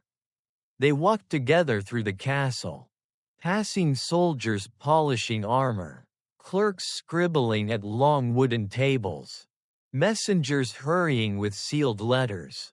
Even in fatigue, everything moves with purpose, but the purpose has changed. Once, the entire world revolved around Matilda's claim. Now, the world seems to be quietly preparing for Henry's rise. In the council chamber, Robert of Gloucester is waiting. Map unfurled, his brow creased with worry. The fighting near Winchester destabilizes the southern lords. He says, if we intervene, we may strengthen our position. But if we don't, Henry steps closer to the table. If we don't, Stephen will. Matilda watches him, studying the surety in his voice. Earlier in the war, she would have taken control immediately, cut through the uncertainty with decisive command. Now, she lets him speak, she lets him lead the discussion. And Robert takes note, stepping back half a pace. Not because Henry outranks him, but because Henry is beginning to fill the space Matilda once occupied alone. A lesser-known truth ripples through your mind. Matilda didn't simply fade from command, she slowly, deliberately created room for her son to grow into the role fate had shaped for him. Some chroniclers misread this as her losing influence. But you see it clearly. She is building a bridge, stone by stone, toward a future she may not personally sit upon, but one she owns just as surely. The council debates, troop movements, winter risks, noble alliances, tactics Robert once taught now come from Henry's lips. Precise and calculated, Matilda listens, her expression unreadable, though her eyes shine with something fierce and quiet. Pride. And maybe a little sorrow. Letting go always costs something. When the meeting ends, Henry lingers. He studies the map again, tracing a route with his finger. If I move quickly, I can disrupt Stephen's advance. Matilda places a hand gently over his. He looks at her. Do not rush for victory, she says. Win stability first. He nods. I understand. She smiles faintly. Good, because I had to learn it the hard way. Her second joke, softened by honesty, sharpened by memory. Henry laughs quietly. As the days pass, Henry continues to act more independently, riding out to negotiate with barons, rally allies, and reinforce territories that teeter between loyalties. Reports return to Wallingford like steady heartbeat pulses. Henry held talks with the Bishop of Hereford. Henry strengthened the garrisons along the Severn. Henry pacified dissent in the north without bloodshed. Henry earned the respect of knights who once refused to swear to Matilda. Each message shifts Matilda's world a little more. And yet, she is not passive. She is not retreating. She is steering from behind, guiding without overshadowing, influencing without dominating. She has become not the sword of this rebellion, but its spine. One evening, as rain batters the windows, she sits with Robert by the fire. His face is weary, but his eyes still glow with loyalty. He is becoming what we hoped, Robert says. Matilda nods. Yes, he is. You've shaped him well. I have shaped him to survive. She corrects. England will shape him to rule. Robert tilts his head. And you? She turns toward the flames, her expression softening only slightly. I will have done what history asked of me. Historians still debate what she meant by these kinds of statements, what she saw coming, whether she predicted the end of her own campaign.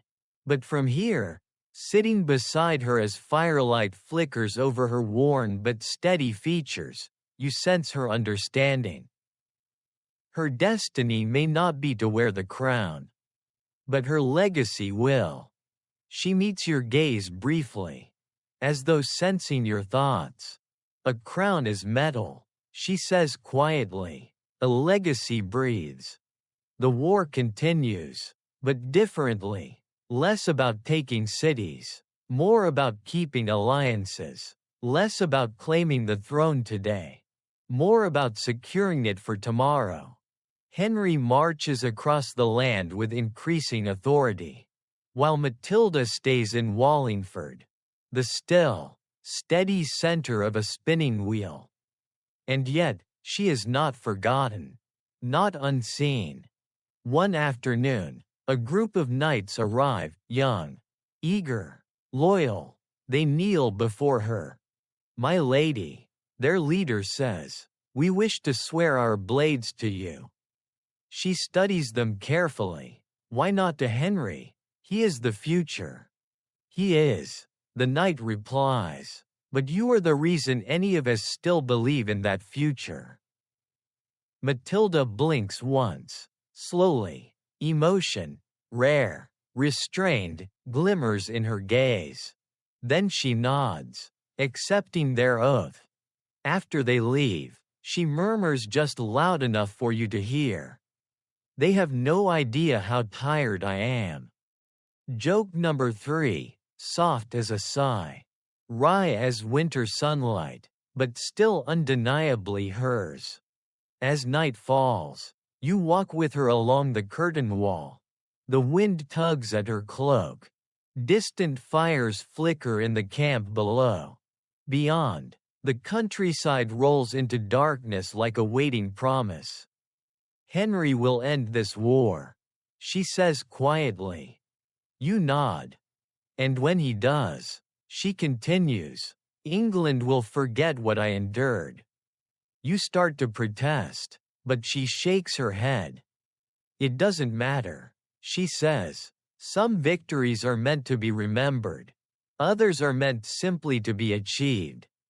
You stand with her in the quiet, the night holding its breath around you. She has fought for so long. She has lost, won, escaped, endured. She has been nearly queen, never crowned. But now, in the softened light, you see her clearly. She is not fading. She is finishing. Not the war, but the work. Because sometimes the greatest power is not in taking the throne, but in ensuring the right person will.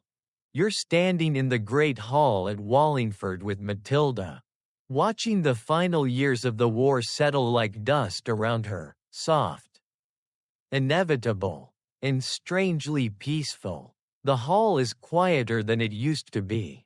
Fewer messengers rush through the doors. Fewer commanders cluster around maps. Fewer alarms ripple through the nights. Not because England is healed, no.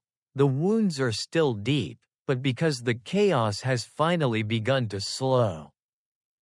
The country is tired. The nobles are tired. Even Stephen is tired. And Matilda? She isn't tired. She is done. Done with the cycle of advance and retreat. Done with the endless betrayals. Done with chasing a crown that keeps slipping between hands like water. But not done with shaping the future. Word arrives one morning. Stephen's army has engaged with Henry's in the north. The battle is fierce but inconclusive. Stephen's forces scatter not long after. His commanders defect or retire. His support thins like smoke drifting away on a breeze. Another messenger arrives 2 days later, Stephen's son, Eustace, the boy meant to inherit his contested crown, is dead, a sudden illness, sudden enough to feel like fate itself stepped into the war and pressed its thumb on the scale.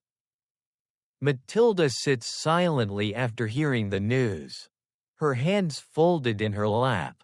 She isn't triumphant. She isn't cruel. She is thoughtful, absorbing the weight of tragedy and opportunity intertwined.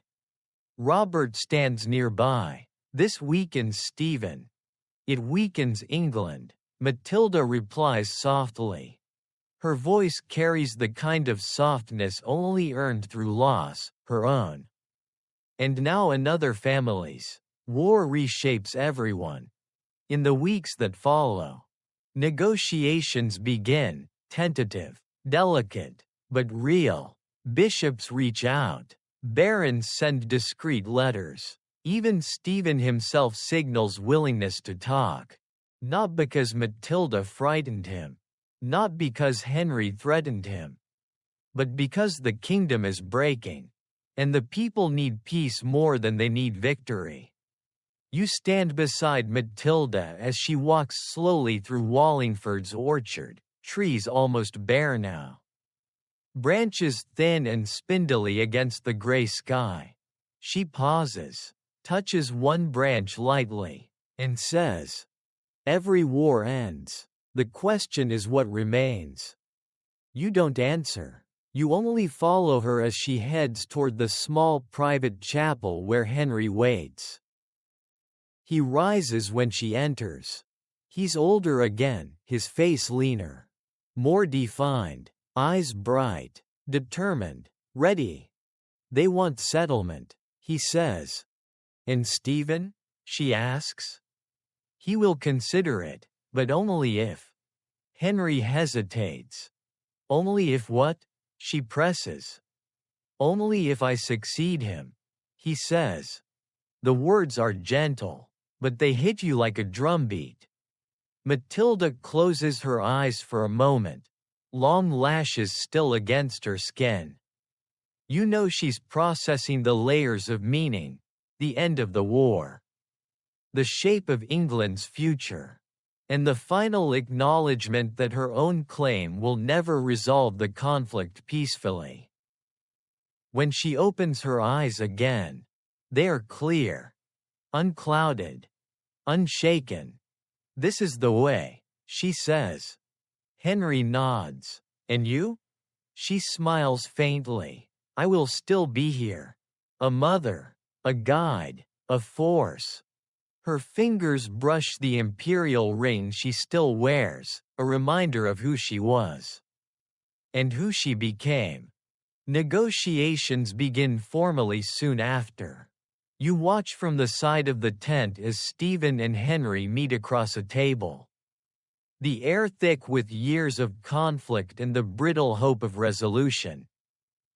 Stephen looks older than you imagined, worn, slumped slightly, grief stitched into the corners of his eyes. Henry looks like the future itself. Matilda remains outside. Not excluded, chosen.